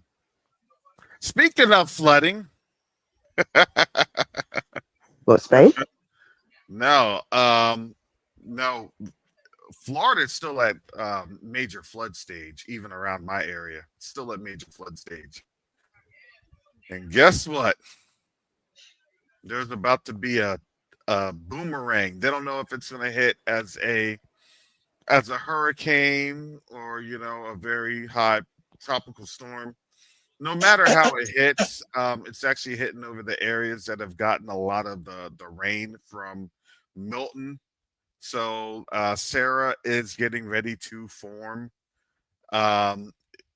in the Western Caribbean. That is happening literally right now as we speak. And when you have tropical storms forming, what it does is that it literally like it sponges up, right? It's a bath. It's just a bath that's now in the sponge. And as the sponge continues to go, the sponge is now just moving because it's swirling up the water. And then as it goes on the land, that precipitation just boom spreads through. Because when it churns, but nothing, it just drops out all that moisture. It drops out all that precipitation. So for a hurricane potentially to hit that late in the hurricane season, to make landfall in the hurricane season, especially a November hurricane, that is rare beyond rare. And the waters are still hot. They're still abnormally hot. And I can feel that something's coming, because what always ends up happening is you have your high pressure here, and it kind of cooled down a little bit. It cooled down a little bit, maybe about 3 or 4 degrees. It cooled down. This is all I was saying. I was like, man, it's unseasonably hot. It cooled down yesterday. Like today is, I think, 84, 85. So even though it cooled down, it had a front, there was no rain. And I said, oh, the conditions are getting right. Because moisture gets sucked over to there. It's a moisture. So you know how like if you hit a stick in a wheel, right? Chances are you put that wheel kind of on a, so you all ever had a what did they call that? The little spin shooters or whatever. You keep like shooting a little thing. It's like a game back in the day. It's like you had to, keep hitting the thing to keep it spinning, and so that's what it does. When the moisture gets sucked up, the moisture comes through from all the areas, and it keeps the low spinning. But as the low spins, it gets stronger, and as it gets stronger, you get more wind, and then that's when you have these bad tropical systems. So generally speaking, yes, in hurricane season, it's usually over about 2 or 3 weeks. At Milton, it should have been over for hurricane season. At Milton, it should have been over. But now, no, that is actually a real threat, and that threat comes in next week this time. So as of the 21st.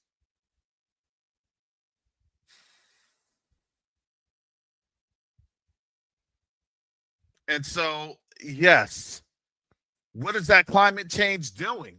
Is it really climate change? Or could it have been the opposite? It's the Most High's judgment, man. This ain't no climate change. Well, here's a paradigm to that.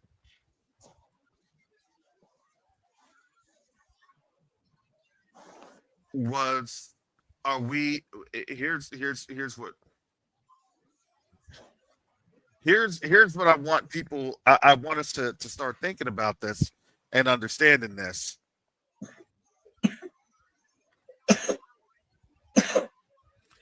Was this the Most High's judgment, or is this the reset? I would believe. I would say it's both. You see what I'm saying? Yeah, go ahead. Go ahead. Well, I'd say it's both. This whole reset thing is like, look, these people are highly occulted. They are highly superstitious. They have had, like I said, they've had our works for 2,000 years. They have their own and the works of other nations. Remember, it says they open the book of the law. It doesn't necessarily mean it's just talking about the Bible, right? They've had all these things, and they know what's coming. They've known for a long time. They've known, right? The thing is that they also understand that everything works on a clock as well. So some people will say, "Oh, well, it's just the world's natural cycle." Yeah, that probably is the case, but the fact of the matter is that the Most High timed this so precise that your judgment, our awakening, happens right at the time when this so-called cycle happens. Like when they like to downplay that. All these scientists that talk about, you say, well, this is what was prophesied in the Bible. Oh, well, it's just the cycle. Well, then guess what? That just means that my ancestors were so super smart. So super smart that they managed to calculate all of this to happen now with everything that's happening to you to happen during this cycle. So regardless of how you want to look at it, my ancestors are smarter than you. How about that? One way or another, either you give Yah praise or you're going to praise, you can praise us and we send the praise right back to him anyway, because whatever knowledge we have, he gave it to us. So for them, it's really a lose-lose. For us, it's a win-win. For the Most High, it's everything. Yeah, I mean, absolutely. And at the end of the day, it's the Most High that gets praised, because this is his fight. This is his battle. All we're here to do is just take a look and just look at all of how awesome he is. That's it. That's it. And now you're starting to see the change happening, because again, there's also climatic positions that occur as a nation basically goes into third world conditions, into a third world environment. And I brought this up a couple of weeks ago. This was the The parts of the Sahara Desert are turning green amid an influx of heavy rainfall, and this was September 23rd. So I put that link in the chat there, but it's saying, look, treeless landscapes in Morocco, Algeria, Tunisia, and Libya, areas that rarely receive rain, are now receiving traces of green sprouting.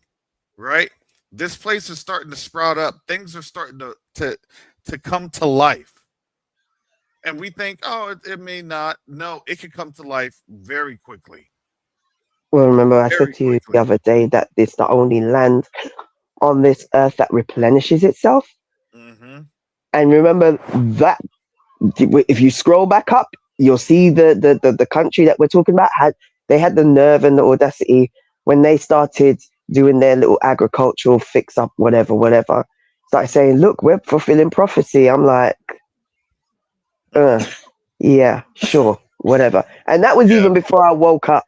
Mm-hmm. That was before. That was when I was still a Christian, and they were talking about that mess. About, look, we're fulfilling prophecy because we're making the deserts bloom, and God has given us the wisdom to do it. I'm like, shut up. Oh, they were trying to push that hard in the church. I remember that. They were trying to push that hard in the church. Hard, man. Hard. And I'm like, what? They have just like a few bushes that they planted. Like, exactly. And the little wells, few wells.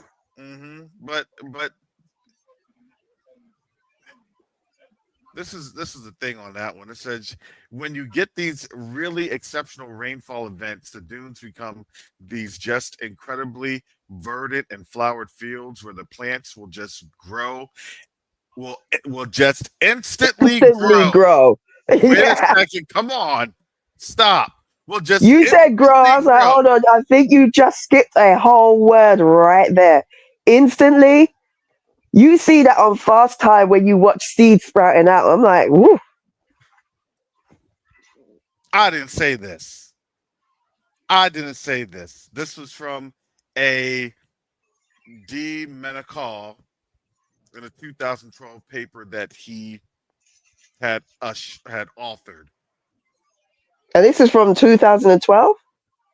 No, it says it is not wholly unusual for the plant life to sprout in the Sahara when a deluge of rain pours. Past research has shown when parts regions in this part of Africa get heavy rainfall, the flora responds almost readily. Peter de Monacal, president and director of the Woods Hole Oceanographic Institution, told ABC News. And then when you get these really exceptional rainfall events, the dunes become these just incredibly verdant and flowered fields where the plants will just instantly grow for a short period of time to take advantage of. Now here's the situation that's going on. These plants are just growing for a short period of time. They're being sustained. Mm-hmm. That's what they don't want to tell you. They only put that in there because they don't. They're just watching, just like the thing that they're not speak its name. They can't speak on what's happening. This is something that they're just literally going along with as it's happening. So they're only talking about the short period of time from what they can see till whatever time, and keeps lapsing. But yeah, we already know what the scripture says. This is to take place for us. And I'm thinking, how long is it going to be for them people that live up the top over there are vacated from? Where the Most High is like, just takes his finger, just flick them like, Esau gone, Esau gone, Esau gone, Esau What's gone. the land doing? It's healing itself. Because why? It's getting prepared to receive what? To receive back her sons and daughters. That's right. Hallelujah. You're seeing prophecy being fulfilled. Extensive flooding in the Diffa region in Niger. That's the picture. Do you know what really got me like so annoyed? I remember there was like a TikTok video. There was like a sister on there like, people need to understand what's going on. It's the Sahara Desert. It's flooding there. I'm like, and that's an issue. How? Yeah, She they're was not thinking talking it's an about issue. climate change. She's like, we're going through climate change. I don't think people understand. I'm like, I think you don't understand. What are you talking about? They want water in the desert. Are you stupid? Yeah, that's not a climate change issue. That's a blessing issue. Exactly. That's a miracle. That's a hallelujah. Praise be to the Most High issue, moment. Like, some Israelites just need to just not get on social media. Just don't. I mean, they may not have necessarily known, and people, you're only gonna know what gets told to you. Karis, everybody on this earth who is above a certain age understands that is a Sahara, that is a desert. Like, yeah, it shouldn't be looking like that. You look at every single. They even had a movie called Sahara.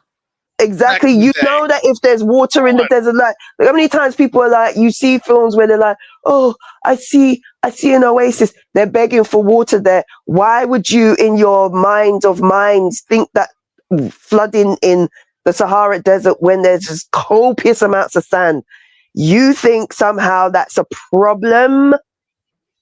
That just, I'm like, are you, what? Now, Guanawa Modimo said it right.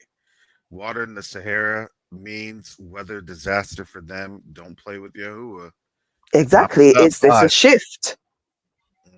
The changing of the guard. Look, we think that changing is, based off of physical things. Look, now, it's not just a economic, social, political. No, the shift is, and I wouldn't doubt it. You know what? I always think about, it was the Resident Evil that Mike Epps was in. What was it? I forgot. It was like maybe the third or fourth one where Mike Epps got turned into the zombie. I think I barely remember. It was the one that Mike Epps got turned into the zombie. Oh yeah. I remember now. And I had to kind of laugh because it's kind of because we just had this discussion earlier today with you don't know what's in them lollipops and everything else, but just bear with me on this one, right? I always thought of that scene, and it was like the scene where they had the satellite view and it showed that America was literally just Dry. looking like the Saharan desert. Yeah. I looked at that, and when you look at that evil things and all that other stuff, keep in mind, Jeremiah. Well, yeah, but I want to present it because I want to kind of give you this bit of a counter argument of sorts with this.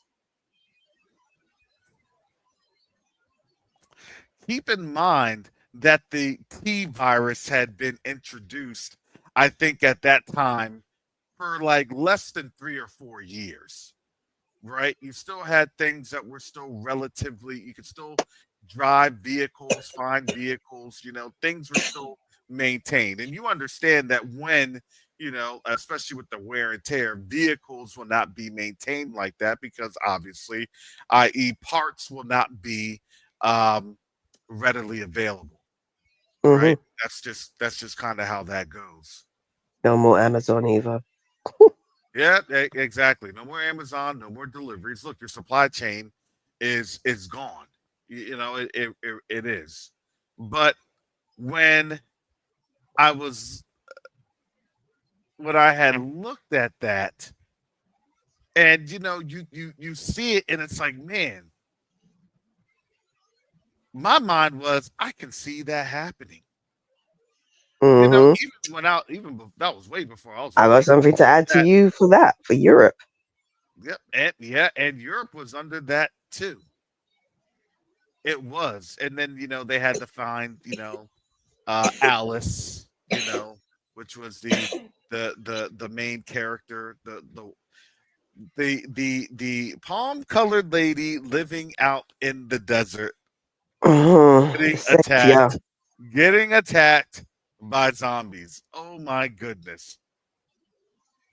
Why did they entertain us with something so prophetic? Because it's the witchcraft. They have to tell you part of the magic trick doesn't work if you don't tell that. What's it called? It's, the prestige is the end. I've forgotten the three. It's divided into 3 sections. Every magic trick, but they have to tell you the beginning for you to accept the end. To accept the end. Wow. Wow. Because why? Because everything that is innately in us, we had to accept. Oh my goodness. Oh my goodness. Hallelujah. Thank you, Father. You Sister Chantel, you hit something on that you hit the nail on the head. That's why I know how the Most High, deals with us, deals with his people, deals with us even in the moments of frustration and things of that nature.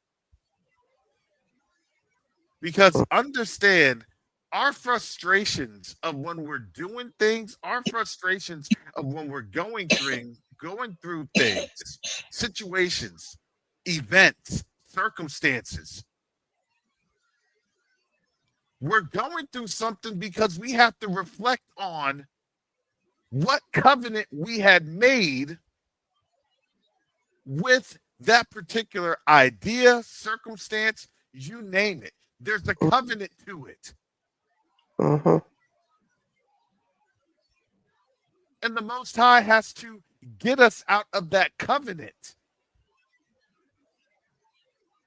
Because our covenant is with Him. Mm-hmm. So whenever you're looking at something or you're dealing with something or you're working through something, you're dealing in a covenant. What happens even when you sign on for a job? What are you signing? A covenant to do the capability of the work that you are getting paid in return to do.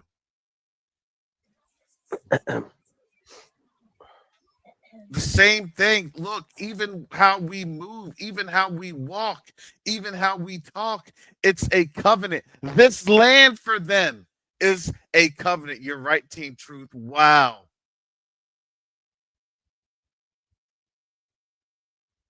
So, you knew exactly where I was going. Oh, you know where I'm going. So in their posts, you want to know what's post apocalyptic? I'm going to tell you what would be post apocalyptic for them. And I think you know where I'm going, right, Sister Chantel? You know where I'm going. What would be Say the word. what would be post apocalyptic for them? When we up and leave. Mm-hmm. Mm-hmm. That's all in their movies anyway. It is. But when we're up and leave, guess what? What do we always step into, and what do we always do? We work the land. Because why?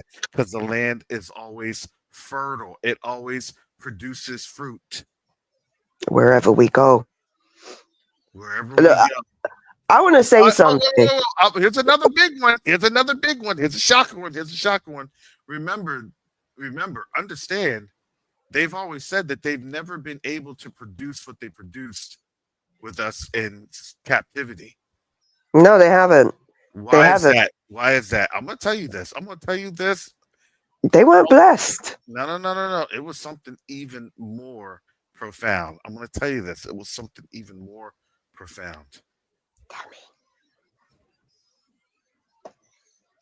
Do you know that it's been scientifically proven that if you talk and sing to plants?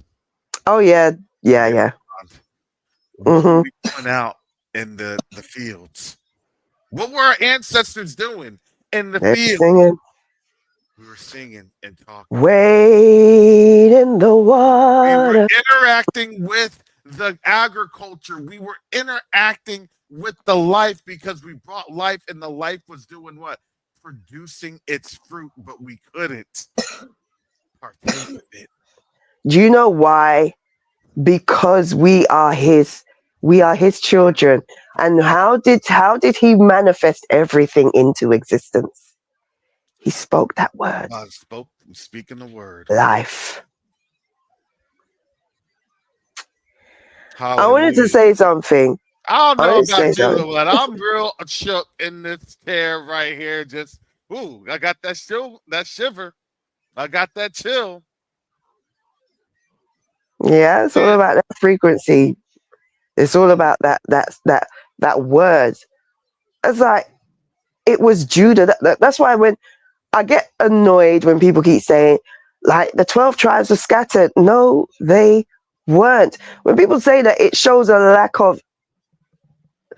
It just shows a lack of understanding the history of Israel. The 12 tribes were not scattered. It was Judah that was right. Taken into captivity. Because why? Because you see everything in the scriptures. From Jeremiah, they're taken in captivity. And then there's going to be what? A latter captivity. Exactly. All this. Why? They come back and then they're taken captive again. But there's a reason why it was Judah that was scattered to the four corners of the earth. Judah was the one that was going to be building. Judah was the one that was going to speak life into the soil. Judah was the one that was going to speak life into his brothers when it was time. It was Judah. It wasn't the rest of the other tribes that were scattered. It was Judah. Yes. How could it have been the other tribes that were scattered when Judah was the only one that remained during the time of Christ? Come on now, man. Mm-hmm. When was they taken? When was they taken? Like you go to Luke 21, verse 24. What does it say? It was after the time of Christ, man. That one verse, I don't think people realize just how extensive the history is in that one verse. That's literally AD 72 when our people were taken, when our ancestors were taken.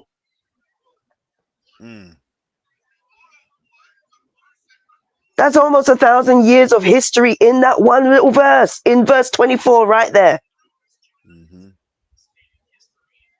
Judah was scattered, not all the 12 tribes. When people say that, that's deliberate. That's deliberate. You're either ignorant, and it's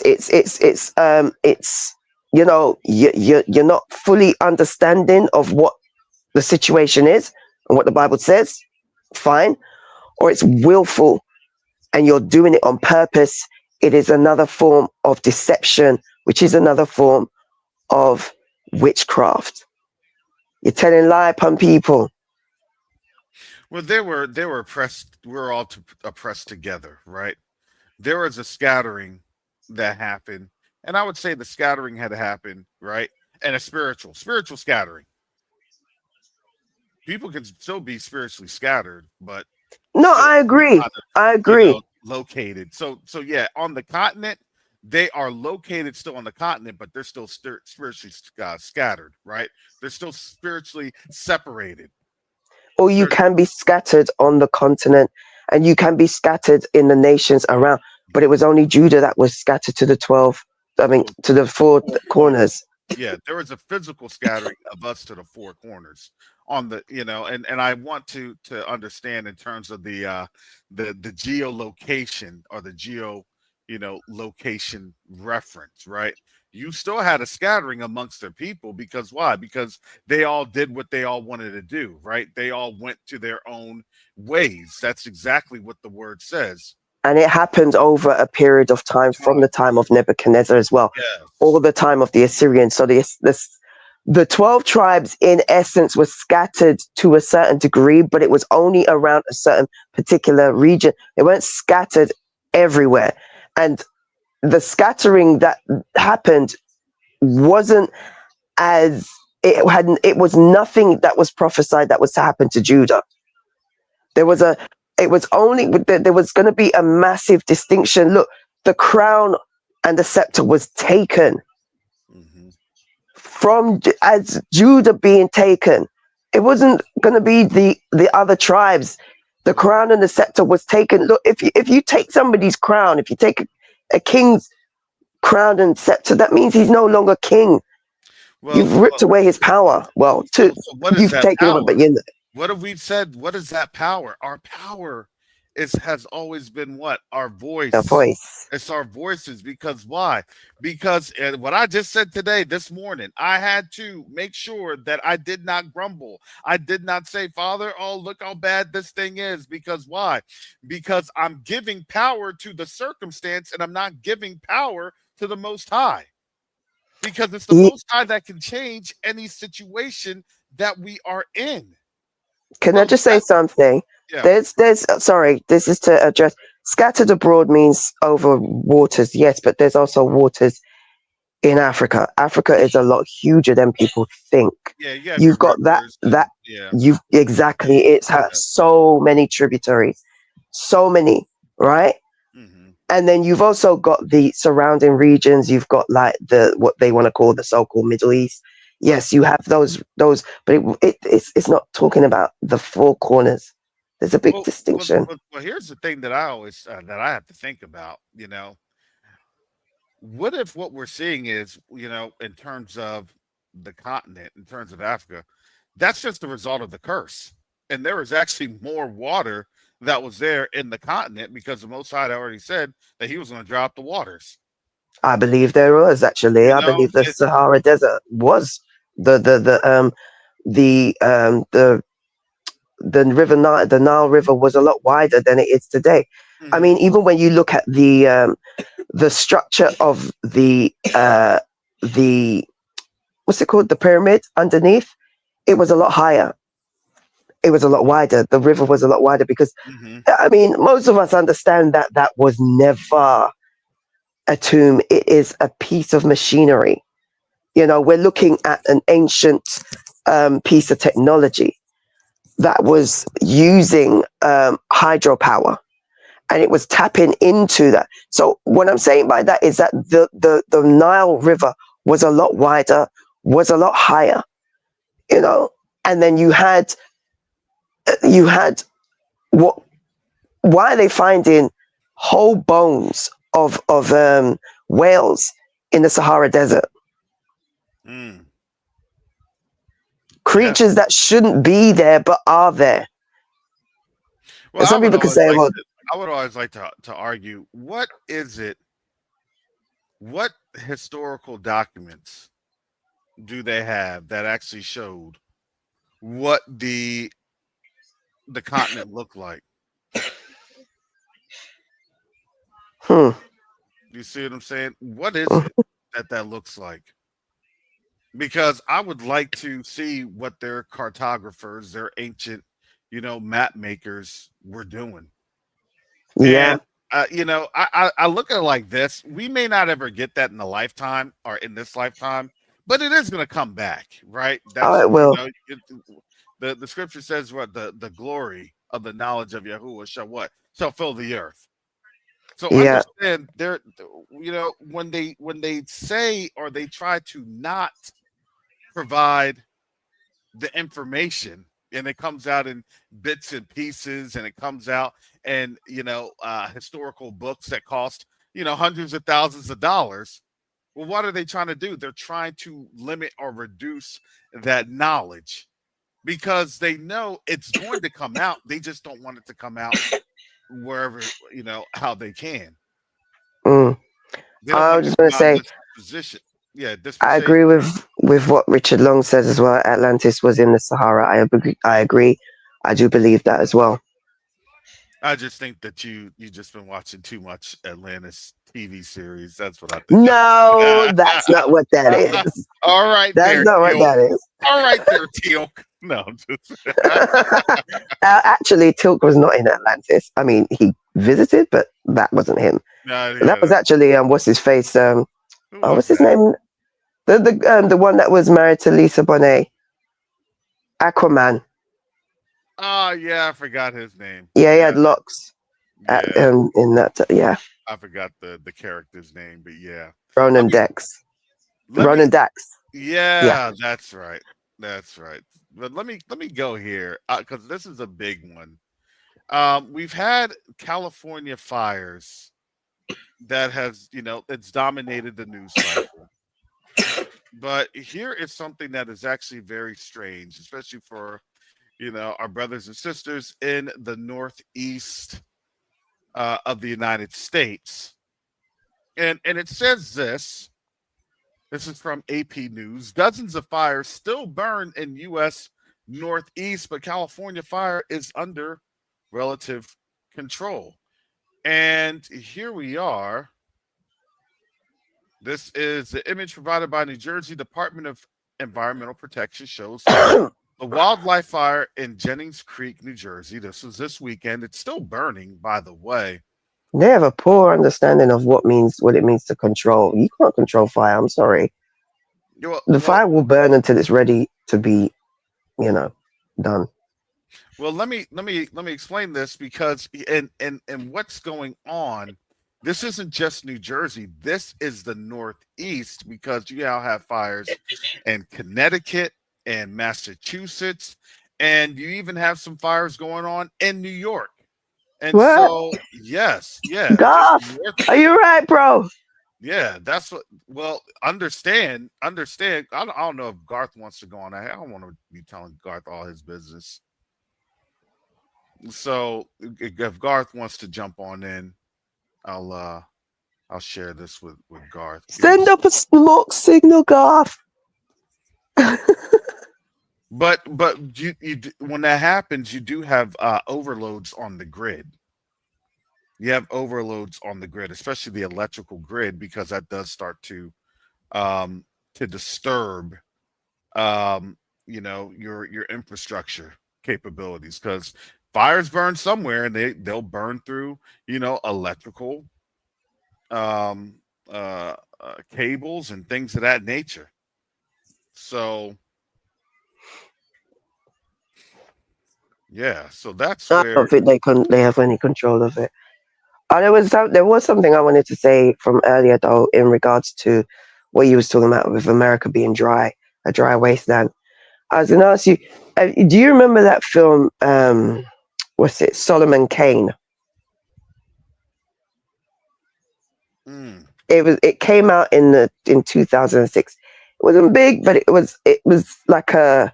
I've seen it. I think I may have... It was kind of B-movie-ish. I think it was. But what I found really interesting was how England looked. It was great. The sky was grey. The clothes were grey. The castles were grey. The land was grey and muddy and disgusting. And I've always thought, once I woke up, this is what this place is going to look like. I kind of feel like all of Northern Europe is going to return back to that. I feel that this is what Europe looked like after they took us. They took the light away when they put us into captivity, because they like to talk about the Dark Ages. It's like one thing I've noticed about these people. Yeah, anytime they both hate and love a thing, you know that it was not done by them. It was us. What I mean by that is, for example, when they speak about the Dark Ages, they say it with such cynicism, but there's certain things that they will elevate. When they talk about, how many of you remember, like when you was back at church, they used to talk about Jacob, and they used to talk about, when they talk about Jacob and Esau, they always used to speak about Jacob with a sneer, like, but Jacob stole the birthright. Mm-hmm. And I'm thinking, like, how do you steal a birthright when you've agreed? All right, look at it this way. Let's say, for example, you've gone shopping, right? You start off somewhere, yeah. You want to purchase something because you know that they've got limited amount of this thing. It's a bit heavy, so you pay for it. You say, look, I'm going to leave it here for a little while. Can you watch it? And they're like, yeah. So you go out to the top of the road to get the rest of your shopping. You come back down. When you come back down, the thing that you purchased isn't there anymore. And you're like, I paid for this. You show the receipt and everything. Are you wrong for going onto the shelf and taking the other thing, that the one that's left there, and saying, look, I'm taking that and I'm gone. Is it really wrong for you to do that when they sold it off to somebody else, or they didn't want to, they put it somewhere else, or somebody put it back on the shelf and you go back and you get it? Is that wrong? Or is it yours because you paid for it? What I'm saying is that Jacob paid for it. There was a transaction. It belonged to him. So the fact that they keep talking about how Jacob is this, that, and the other tells me that these people, they hate Jacob, but they want to be Jacobs, right? Anytime there's a divisiveness in their feelings about something, it's usually they didn't do it. It's not theirs. But if they have all the way love for it, you know that it's theirs, you know. And the way they talk about the way they go on with the Middle Ages, that's their time. That was their time. They talk so much about the Renaissance this and the Renaissance that, but when it comes to anything that came before that, it's like there's a certain despisement, you know? So it's like, for me, it's like you got to be mindful of the way these people act and how they carry on, how they carry themselves. But the one thing I do know is that they will always, their land, when we was taken, the light that was on the land, the blessings that was on the land ended. Yep.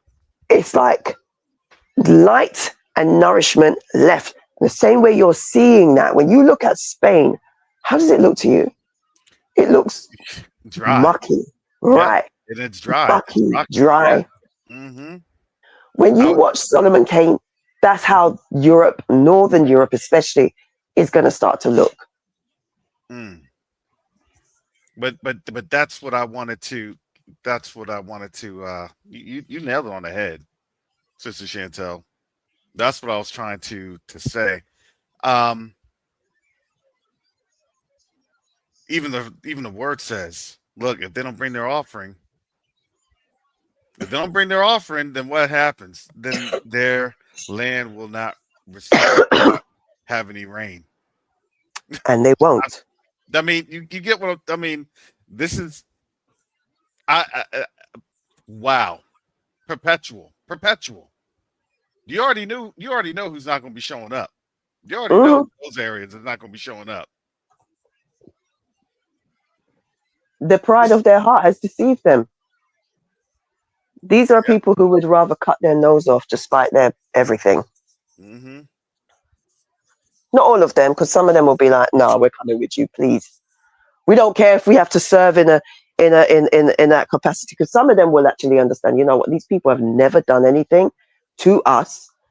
Even when we've been at our worst, they've never done anything to us. They'll also understand, and these will be ones that they're not Christians, but they started picking up the book to read it. Mm-hmm. And they'll understand that, you know what?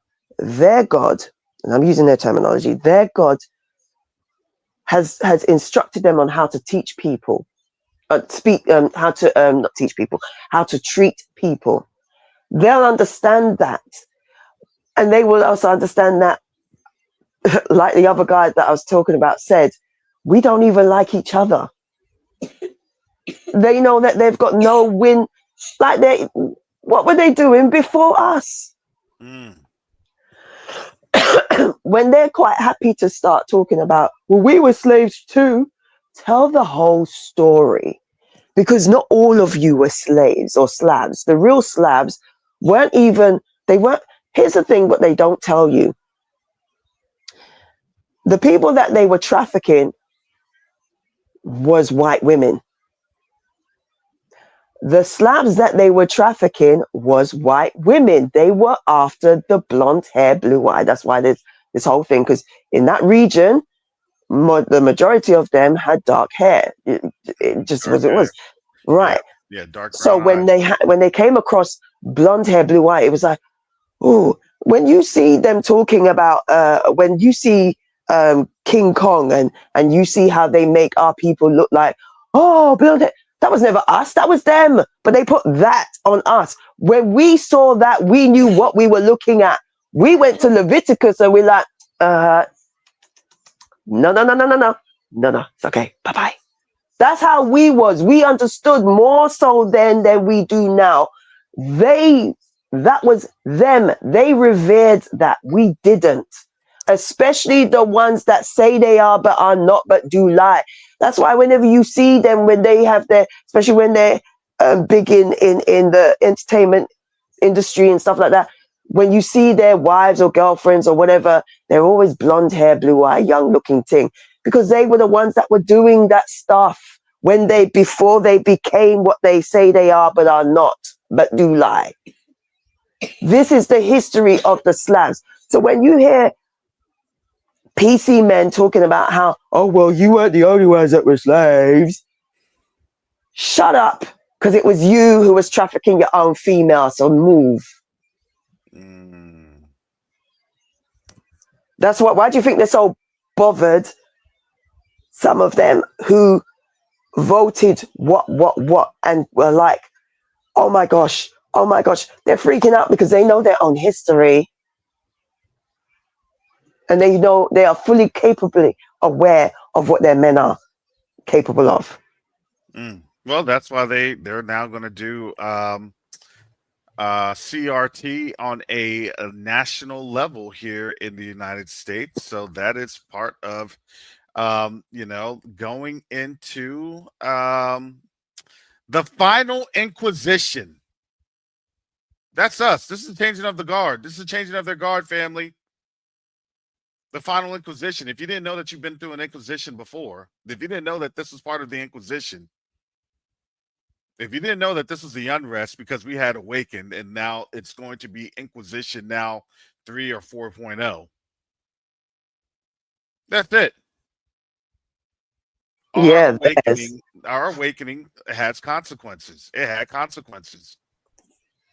That's why some of them are trying to co-op it. Because they really think if we get ahead of it. Yeah, I saw that. Yeah, but it doesn't matter. Whatever they try to do. Oh, no, that was us. Because why? They did the same thing in the Spanish Inquisition. No, that was actually us. They did the same thing. But then they want to say that they had gone down as Wandos. Where? In Africa? In Africa. How'd that work out? Exactly. Africa would have eaten you up, man. So understand that's now going to be their lie, but that's their last desperate lie. This is now the changing of their guard. Hey, I'm sorry, you now have social media. I'm sorry, you had a TikTok that was, allowing unfettered access to the rest of the world through different algorithms. Now they eventually locked it down. Do you know what? I think they locked it down mainly because they realized that the rest of the world really don't like them. Yeah, and people were not that too. They're figuring that out. They're figuring that out quickly. Their poor sensitive feelings were hurt. You can't say that I'm American. Like, shut up. Yeah, they were getting that. They were getting that work, especially by them Asian and African countries. They were getting that work. Oh gosh, the South Koreans were just going hard on them. One girl came on. She says, "Why don't you speak English?" He says, "I don't want to speak English. Speak Korean. You came on my site. You speak Korean." And she was just rude. Yeah, it was showing folks, and if part of your philosophy has been to show people an image or a side that you want to show them, and you can't control that image, what is that? What is that always deemed? They always say it's a threat to national security. So it's a threat to national security because why? Well, I don't want you all seeing that. I don't want you all seeing this. I saw on Tail Ministries Live the other day, it was a brother that had moved from Africa to here, and he said, I can't leave. He said, I want to leave. He said, I wish I could leave. He said, well, I can't leave because too many people are dependent on me. And he said, and I feel the same way that they treated our African brothers and sisters that they took into slavery here. I didn't think that was going to be the case, and now that's the case. And I get called all these things and all this. It's like they don't treat us the same. We don't treat us different. We get treated the same way. When that reality hits. All right. Are you sorry you all believe the lie that they force fed you all? So, not really force fed. Down to what's his name, Angel Rodriguez, that Hispanic man with Trump. Like, okay, Trump supporter.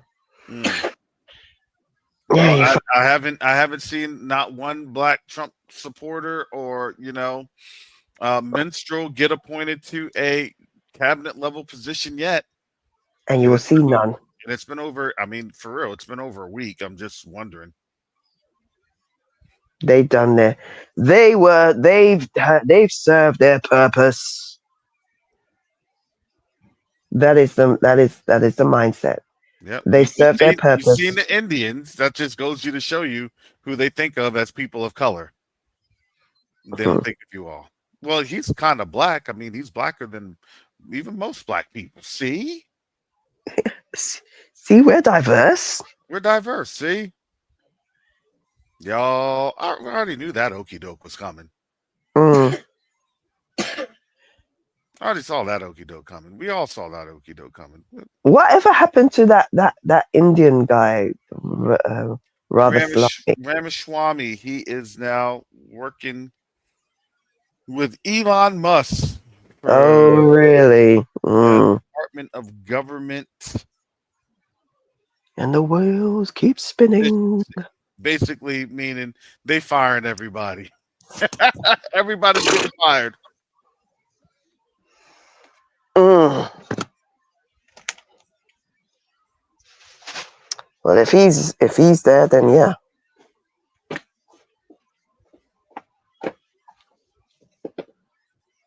They're firing everybody. Well, we shall see how this thing works. But all I know is the Most High still sits on his throne. So, Sister Chantel, if you want to have any type of final thought, you want to have any thought? Did you just yawn? I'm yawning, yeah. You yawn when you address me? No, boy.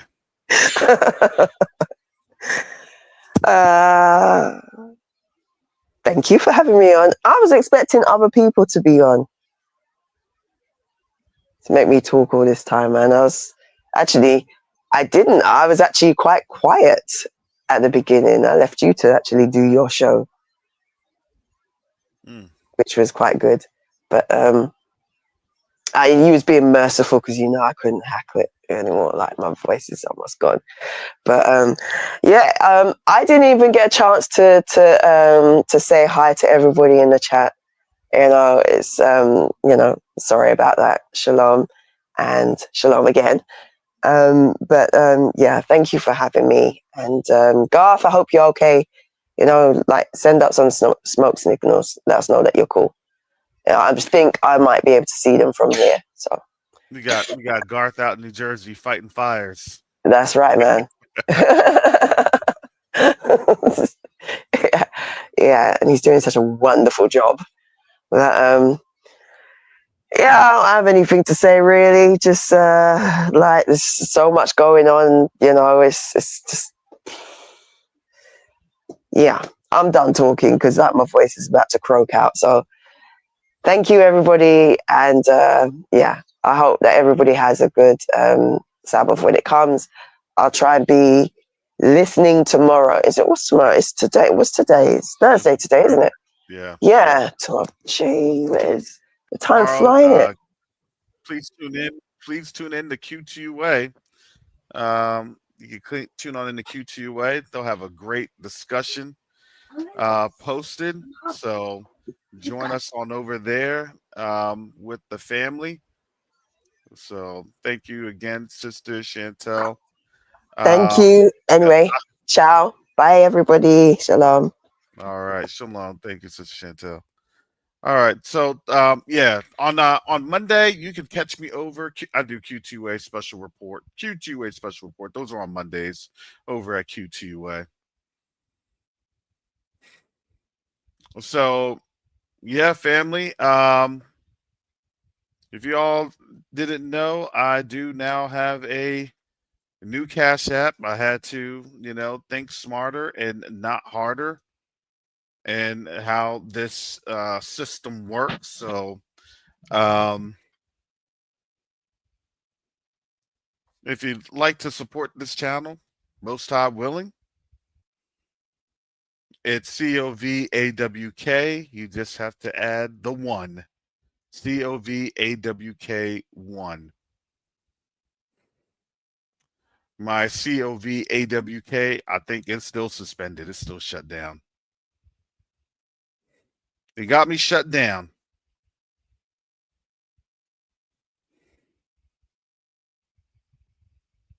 So I definitely appreciate you all support. It is a blessing.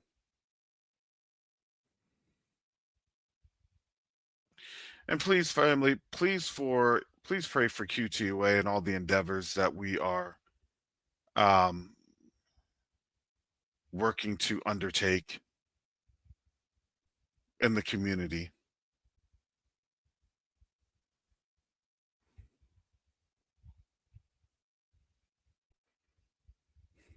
Understand the game that gets played here.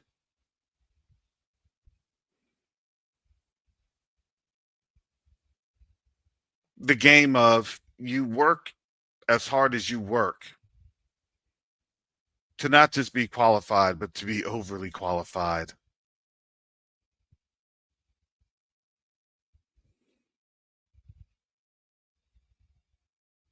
And then people are literally giving positions that they're not even qualified to get.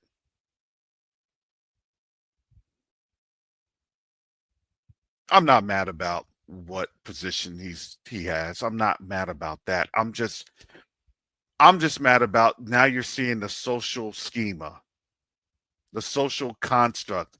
Now you're seeing literally in front of your eyes the hypocrisy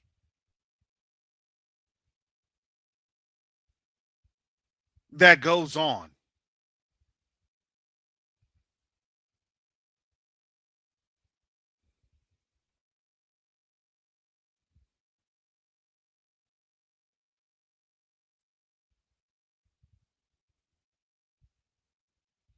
If we had the same opportunities, and we had, but honestly, what ended up happening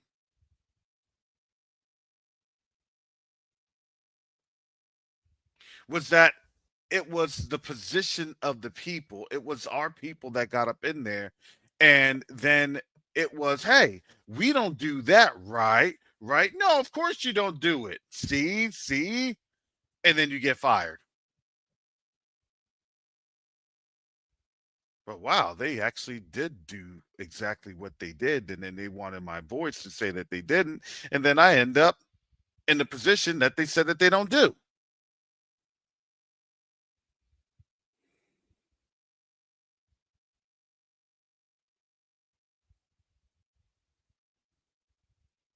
And now you see that has been the main architecture.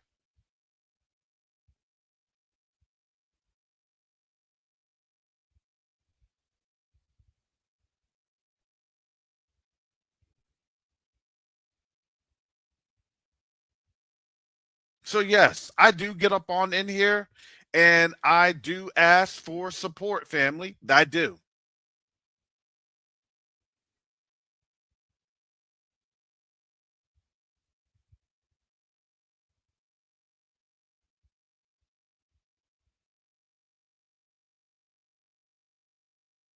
There are a lot of different projects that I would love to see come off the ground.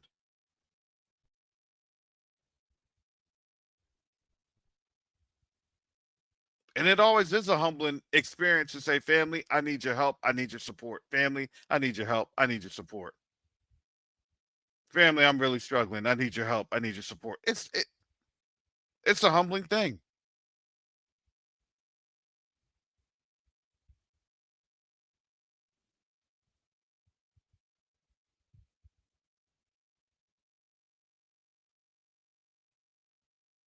And it's humbling because I know we're all going through this. This isn't just me.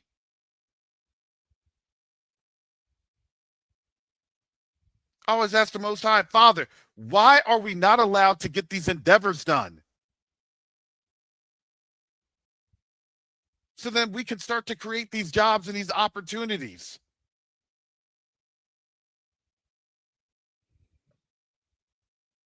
Why are we not allowed to enact this plan? That's what I get frustrated about. That's what I get in my flesh about.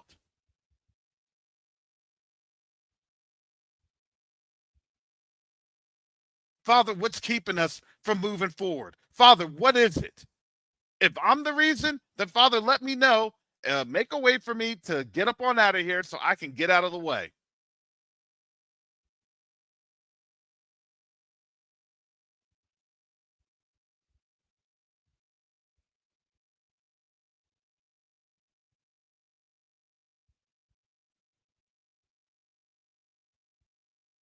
Those are the conversations that I have with the Most High. If it's me, Father, let me know so you can make a way. If I need to get back into Babylon, there it is. Let me have favor to get back into Babylon to do something that's not trying to kill me in the process.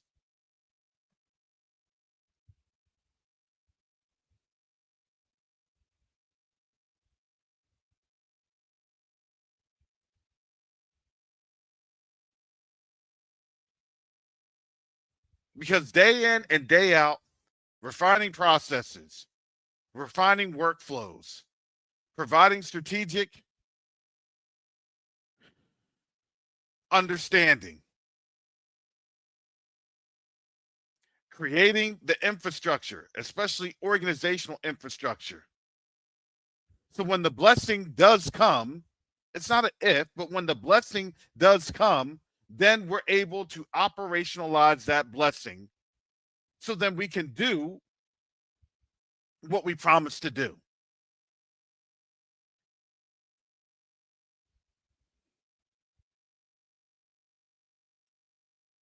I truly do thank you all for your support.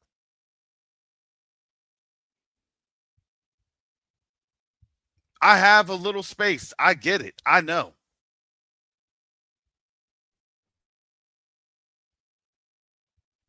When I did work, I didn't even hardly ask for a dime. And matter of fact, I didn't even want to accept the dime because I was working.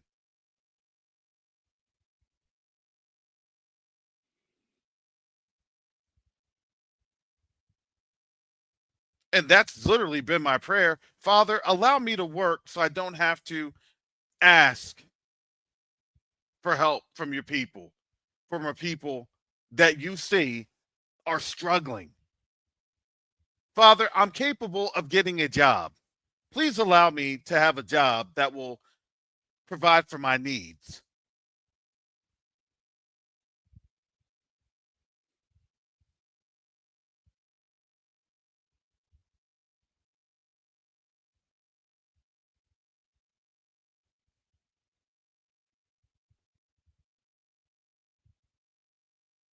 That's always my heart. That's always my desire. Folks may have been on this channel, this platform, year and a half. Well, what did I have to do? I had to rally up the funds for Q2A to try to help support Q2A.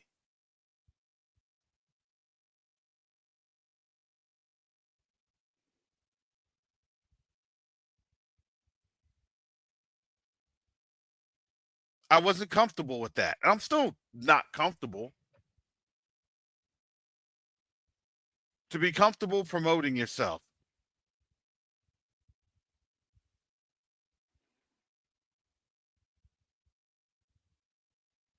I have to get coached. I have to get help to promote myself. Because that's the only thing. I'm not comfortable with it.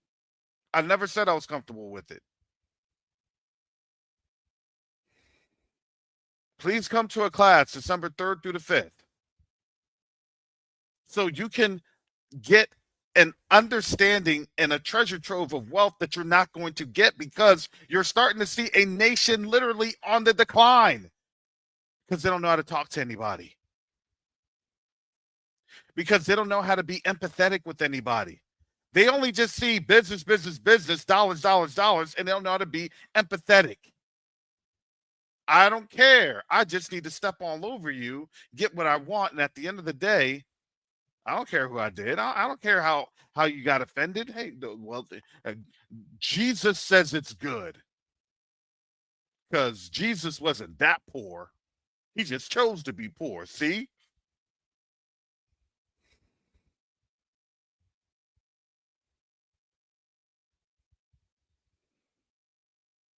And I know this. I know we are all struggling because that was the design of the system.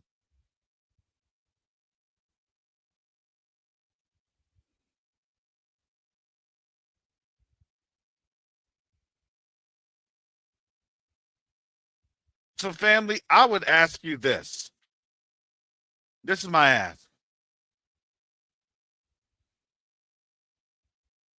You all can find me on LinkedIn. Y'all find me on LinkedIn all the time. Y'all do, accept requests and things of that nature. Y'all do that.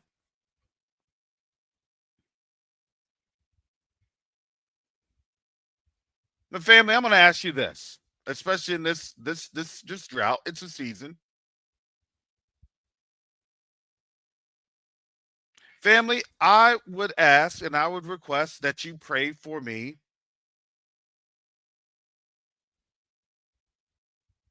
that to either, number one, have doors open for these endeavors for the Most High, or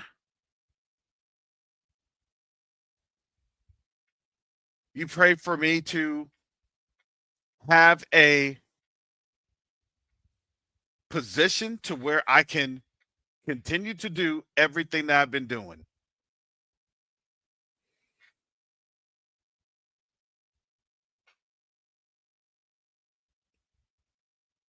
Even though that position may be in Babylon. I don't want to go back to Babylon. I truly don't.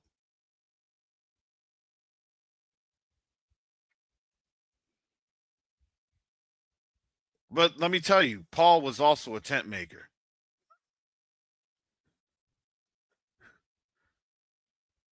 The disciples still caught fish.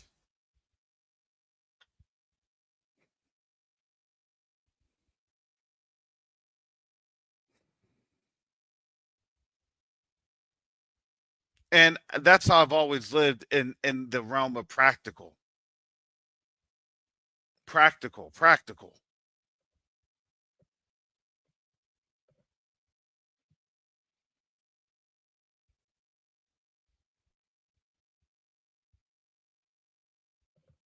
So that's what I'm asking for, family. That's what I'm praying about.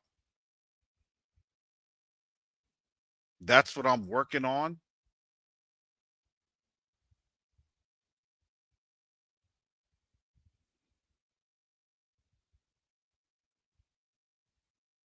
And that's the reality of the situation. I'm giving you the literal strategic economic breakdown because I'm seeing this every single day. Don't think that what's happening in the United States is just in a bubble. Nations, countries are trying to figure out what's going on with this place.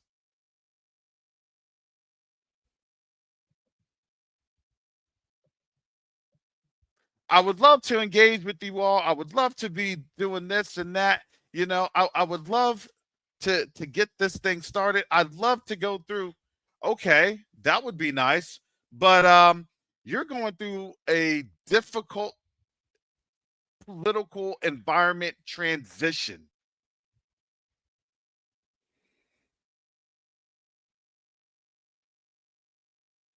How do you explain that to an African nation?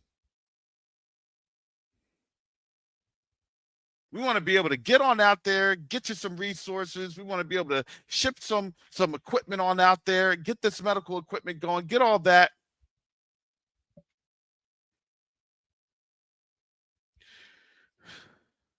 But just ignore the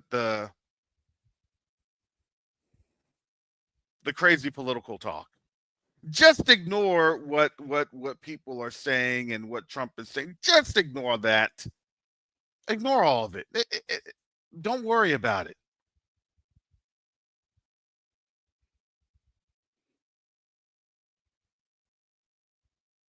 Kind of hard, you know. Oh, the house is on fire. Isn't that where you live? Yeah, it is. Well, then how are you going to be able to help do for us if your own house is on fire? Well, let me tell you the contingency plan. I kind of sleep outside the house, you know, in my sleeping bag while the house is on fire. But every now and again, I have to, you know, grab a few things from the house that's on fire to, you know, show you that this is what we could do. Let me just knock off the smoke and the soot.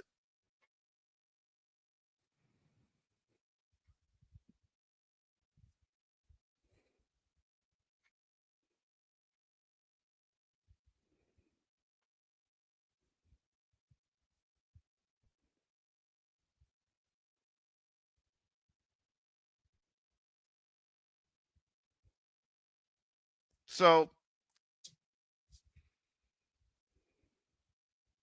that's a little bit of what I deal with.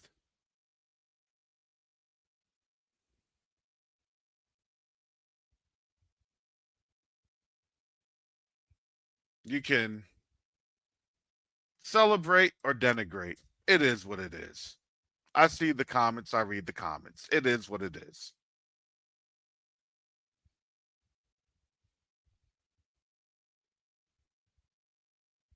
At the end of the day, it's the Most High that gets the glory.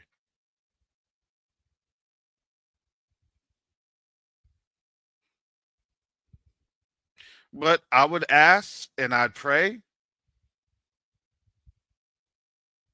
I would ask that you pray for a breakthrough, for a victory. In the name of Yahushua HaMashiach.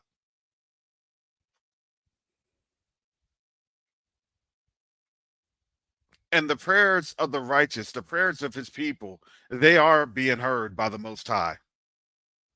It's one thing to read Deuteronomy chapter 33 and 7, but then not bring it to his people. That's the gift. That's the blessing that we have as a people.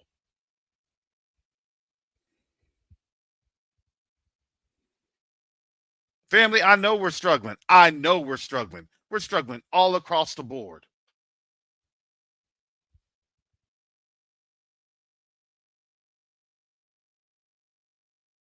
So if you want to pray for me or you pray for the community, hallelujah. We're struggling in this. And I'm not going to sit here and sugarcoat it like, oh, well, no, not everybody's struggling. Well, a good majority of us are.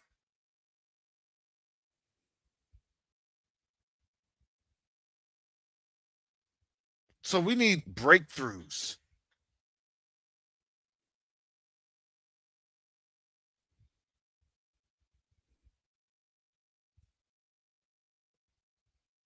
And that is really the recipe for our success as a people. It's that we're able to petition the Most High. And here's the awesome thing about prayers. Prayers are absolutely free. You don't have to hit no button for donation. You don't have to click on a couple different things to go here and there. Matter of fact, it's effortlessly, excuse me, it's effortless for most of our people to open up our mouths and give the Most High a supplication, a request.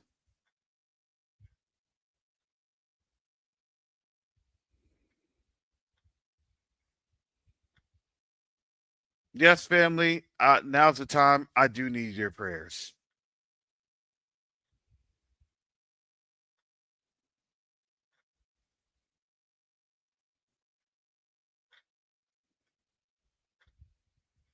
That's it.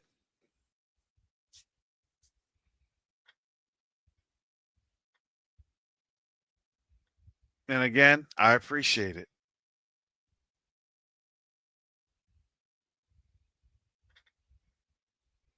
So, folks can mock, folks can laugh, folks can ridicule, and that's okay. Because guess what? They're not the Most High.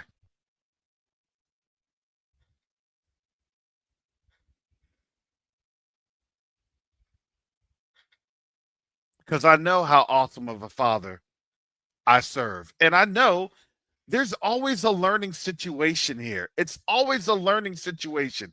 We've learned to try to internalize our hurt. We've learned to internalize our struggles, and then we always say, I can do it, I can do it, I can do it. And the problem is, no, we can't. It's not up for us to do, it's up for him to do.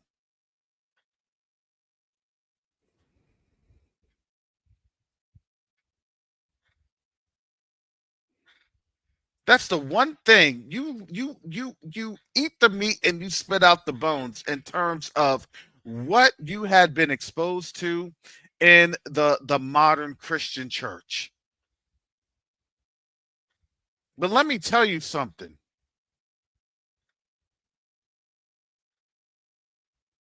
They would offer that altar call. They would offer that call to prayer. They would offer, hey, if you need help or prayer on anything, guess what?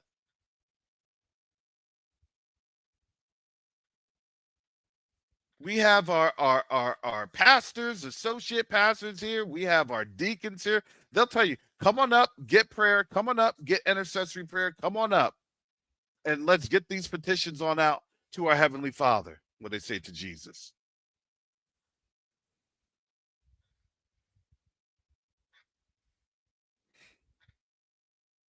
They knew the formula.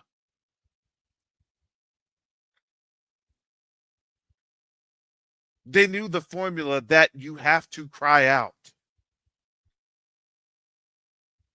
It's not for the Most High to just break you. He doesn't just want to, all right, haha, gotcha. That's for you trying to help out my people. Gotcha.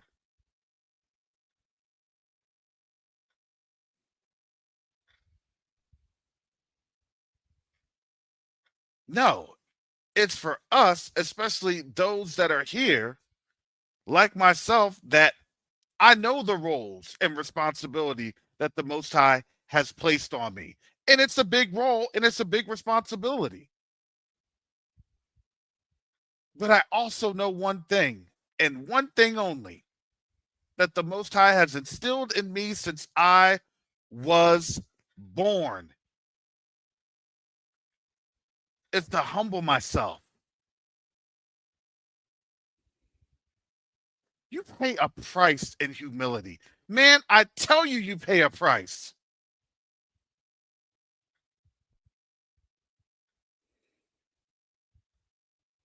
But you want to know what? I pray it's obedience is better than sacrifice. That's it.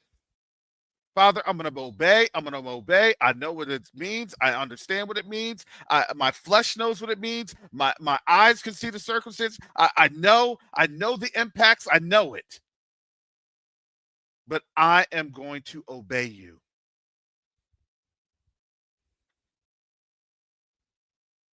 I had a meeting the other day.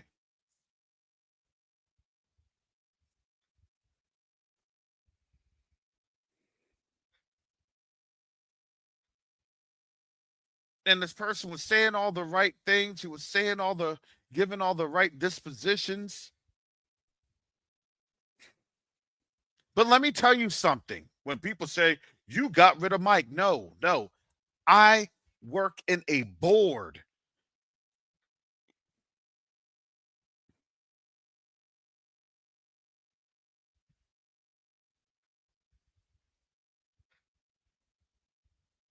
I work with a group of people that I trust. And I trust them even more than what my flesh is saying. Because why? Because in the multitude of counselors, there's safety.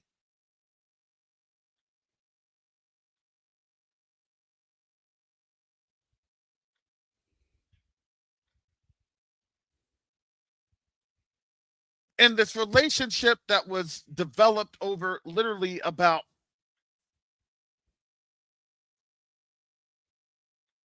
it was actually around 4 weeks at that time.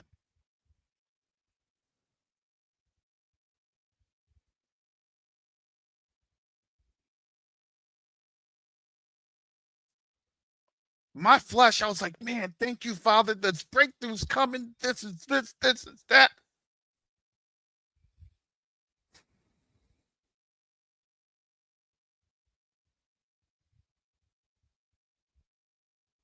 But then the board understood some different things. There are some different things going on. There are some glaring inconsistencies.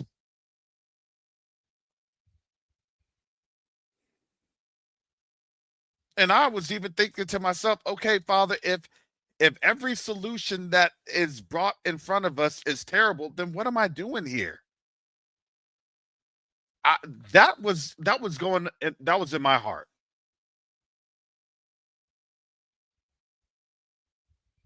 Because my heart, I was resolving, okay, well, if they can't overlook that, then I got to walk away.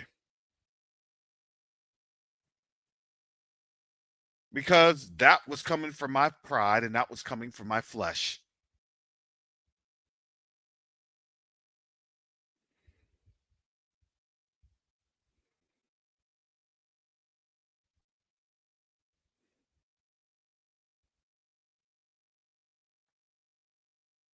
But then when I was doing some research,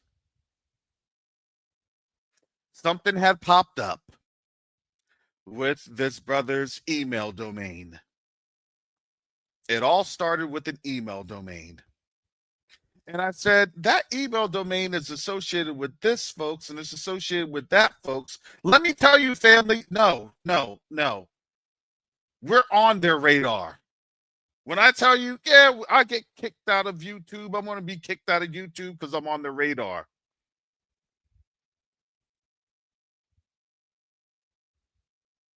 I know I'm doing something right. I know the Most High has us doing what he needs us to do.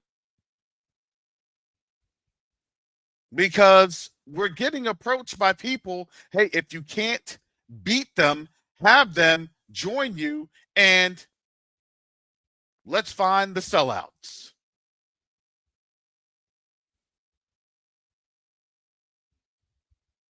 And let me tell you something about the board members, and both the organizations that I serve in.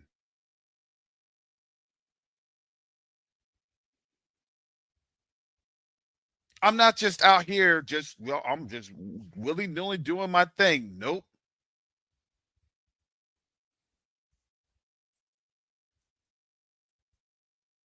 You're subjecting yourself to correction. You're subjecting your pride to correction. You're subjecting literally your circumstances, your livelihood to correction.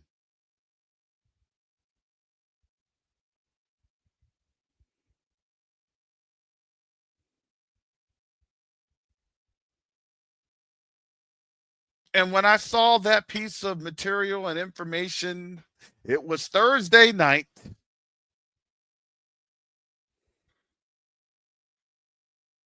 I went on right after Red and Sister Shar that did a fantastic job last Friday on Q2UA. We planned a strategy session. And my strategy was, hey, well, you know what? Everybody can't be perfect in this awakening. Folks are coming out of this awakening. Look, we've all gone through what we've all gone through. And, that shouldn't preclude anybody because, look, who here was perfect before coming into this awakening? Look, I had my strategy session. That was my strategy. Hey, look, hold on. There's these funds now. They're waving it in front of our face. And I don't care if they're utilizing whatever melanin person, Hebrew person, awakened.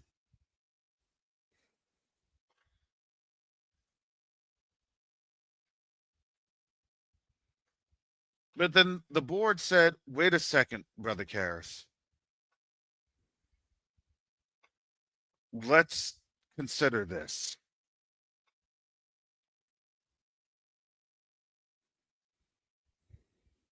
And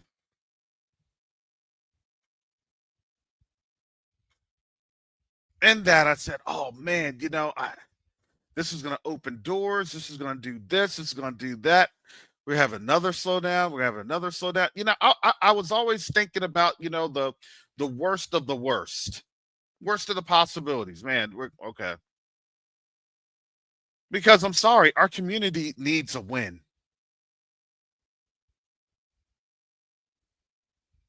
Things don't move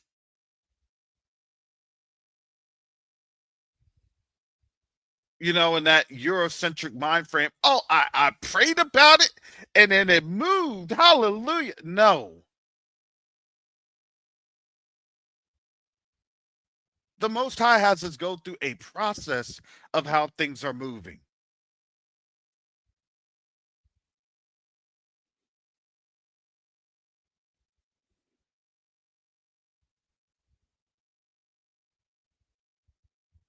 And so when I presented that, wow, we could do this, we could do that. Look, we had a strategy plan. And then, I realized, no, the board is right. And I thank the Most High that the board had to give me these positions, this understanding. Because at the end of the day, you will have the enemy come up and give you a nice, shiny, bright coin. There you go. But then you realize all of the strings that are attached with what you just accepted.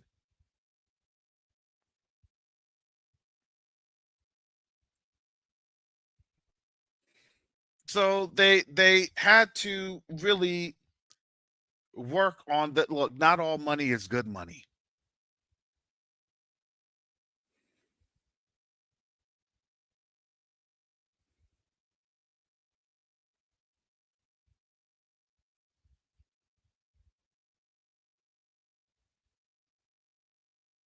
And so you know what?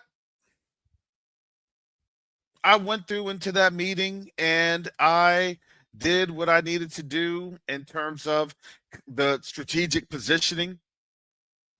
We still left on good terms, but I put the ball back in that person's court because I had questions regarding affiliations. And the more I heard him talk about the affiliations, the more I knew. I said, thank you, Father. Thank you, Father, because I wasn't brash. Thank you, Father, because I wasn't, so engrossed in what could be offered that you allowed me to see what it was that I was looking at.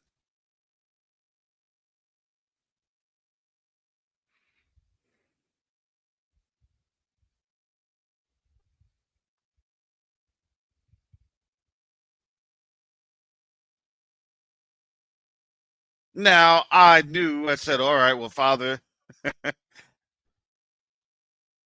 I know this is going to hurt, and I'm going to be hurting. I said, but I thank you, Father. And then, your flesh is like, oh, but you got to go through this. You're battling that. You have to work on this. All this stuff. You better find something quick, because if not,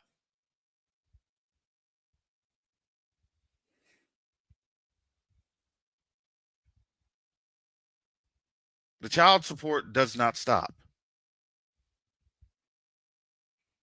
And here in Florida, they'll lock you up real quick.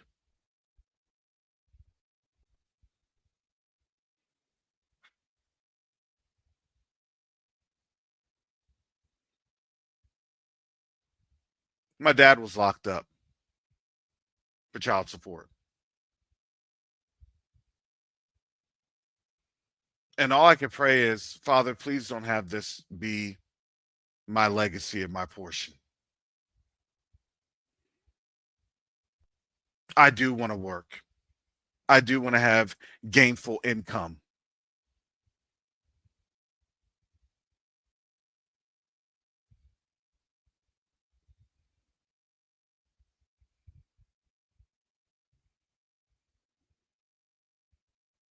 And when I tell you that when I talk about these topics, every time I open my mouth,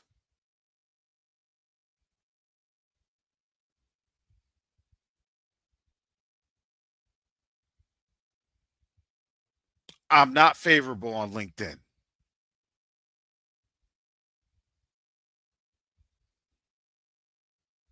That's why I'm saying, Father, I need a miracle, because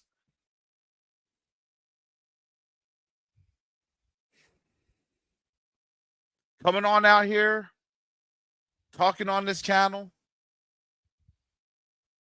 and I don't even think I'm all that controversial. Not really. It's not about the controversy. It's about speaking the truth and speaking up for the Most High.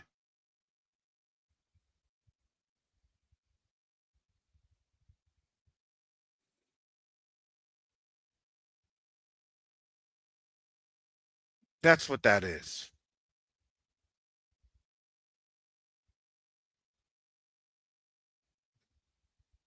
You'll suffer the consequences. I've suffered the consequences. It doesn't feel good to go in front of the court and say, well, I've got absolutely nothing. Well, my blood, sweat, tears, and even personal finances that went into QTUA, it's not where I want to be. But I'm still praying for a breakthrough.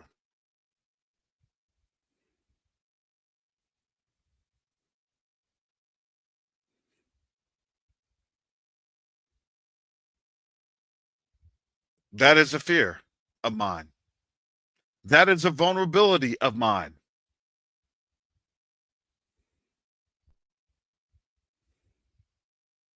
Because to have all of these advanced degrees, to have all of these certifications, and then still not be able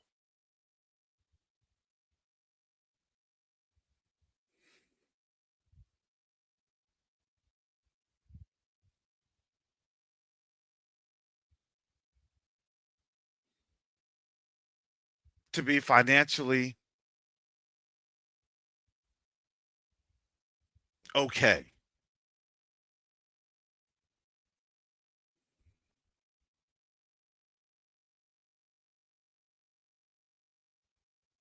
There were days that, honestly, I'm going to tell you, the last couple of weeks, there are days I didn't want to show up. I didn't want to come on.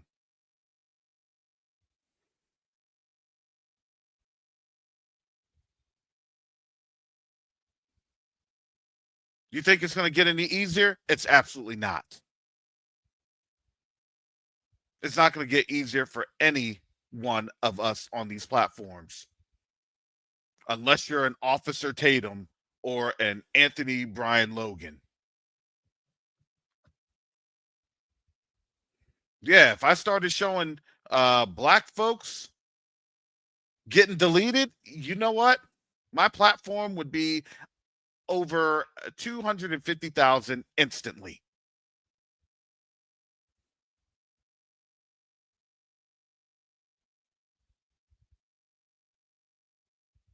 And y'all know it's true.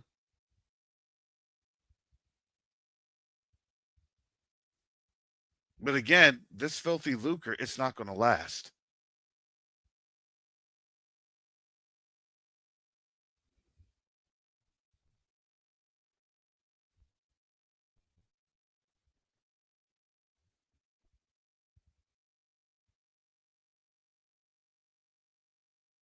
So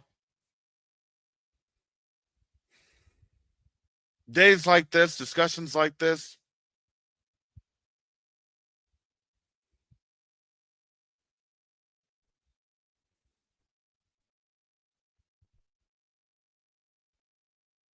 yeah, I mean, I could. I literally could turn into a male Candace Owens. He speaks so well.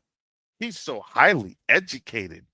Look at all the stuff. Look, instead of being denigrated, I'd be venerated instantly. Oh, no, hey, do you need a studio?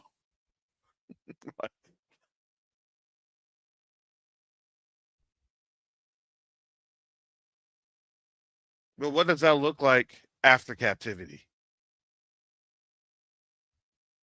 What does that look like when you have to face your people? Oh man, look, I didn't know. I'm sorry. Things are hard, things are tough. No. You want to know what that looks like? I want to tell you this.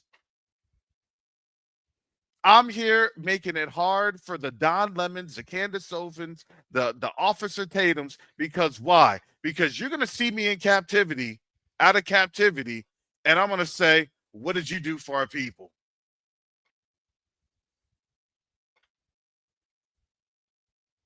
You enjoyed your privilege. You enjoyed your time in Babylon.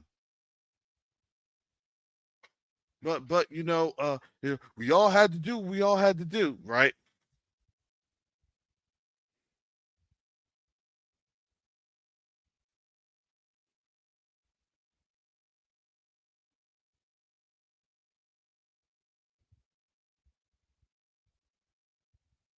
Now, I'm gonna read this word and I'm gonna trust and believe in the Most High that He will make a way.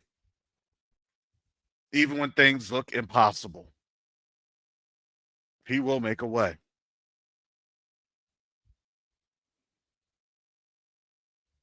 I'm just going to tell you and share with you my burdens. And that's that.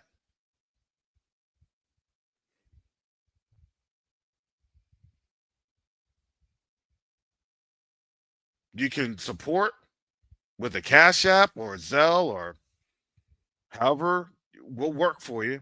Or you can pray and ask that something opens up. You can pray that for a job opportunity to open up for me that will be able to cover my bills.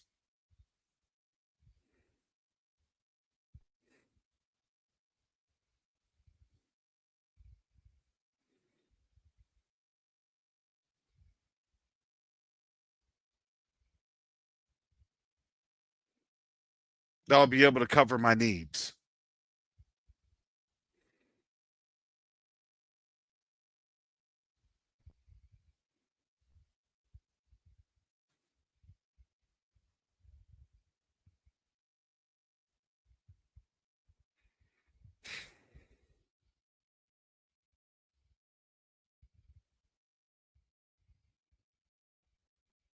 And the saddest reality is, especially on YouTube, you do the algorithm right. You can make literally $5,000-$6,000 a week. Just trashing on people.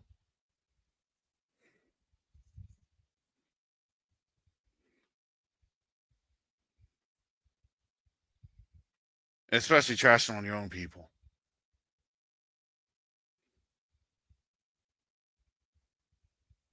How much can the system break you? Yeah, we got you now. We got you. We can get your voice now. Do you know your treasure is literally your voice? Your treasure is literally your heart.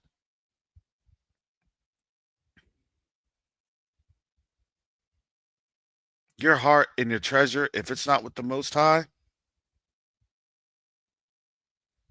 it's just a decaying treasure. And that's what I see from them. That's what I see from these channels, a decayed treasure. Because they can see their system in decay. Well, once this goes down, I'll just jump on over to our people. They're so loving and everything else. They'll do that. I'm going to tell you this. The tables do turn in captivity.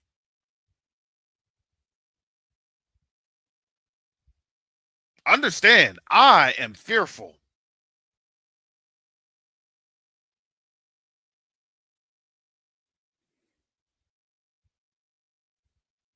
Y'all don't even understand what ends up happening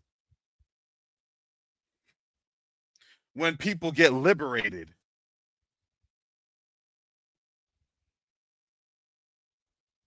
What's the phrase that they say? The traders have to go what first?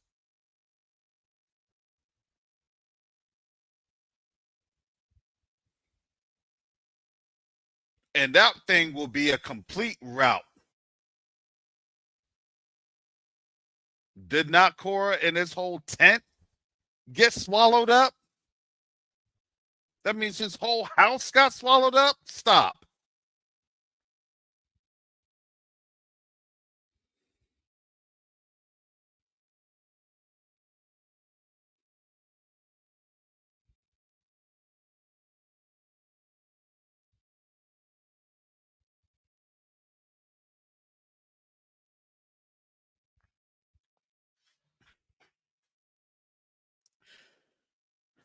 That's all I have, family.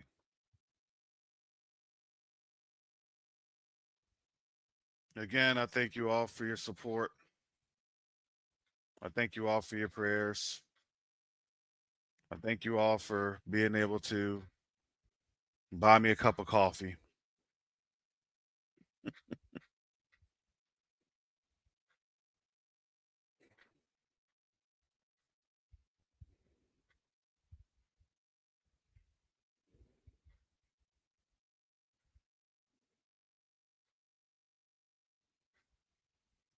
But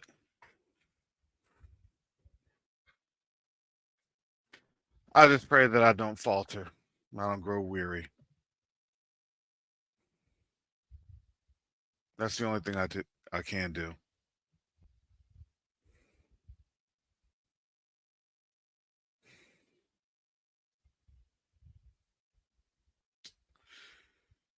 So with that, family, Most High willing, and I really do mean Most High willing, I'll be able to come back on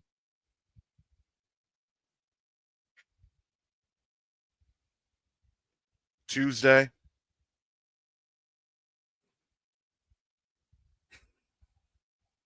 And to come on Tuesday, that is literally by the grace of the Most High.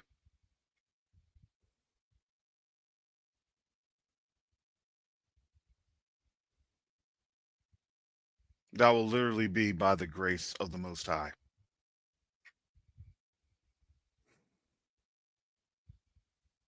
So if you don't hear anything from me on Tuesday, it won't be because I didn't want to go on.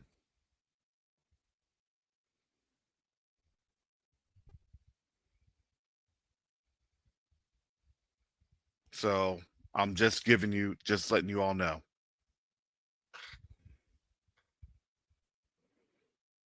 So that's why I always say, Most High willing, I'll be able to be on Tuesday. And if not, then you know what? Sometimes the Most High just has to sit you down.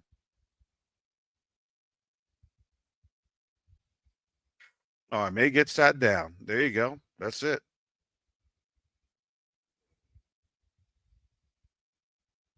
You got to try to find the best in every situation.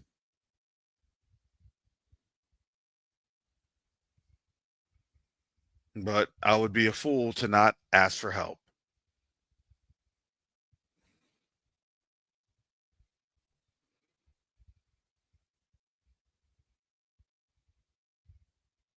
So thank you again, family, for your support. Thank you again, family, for your prayers.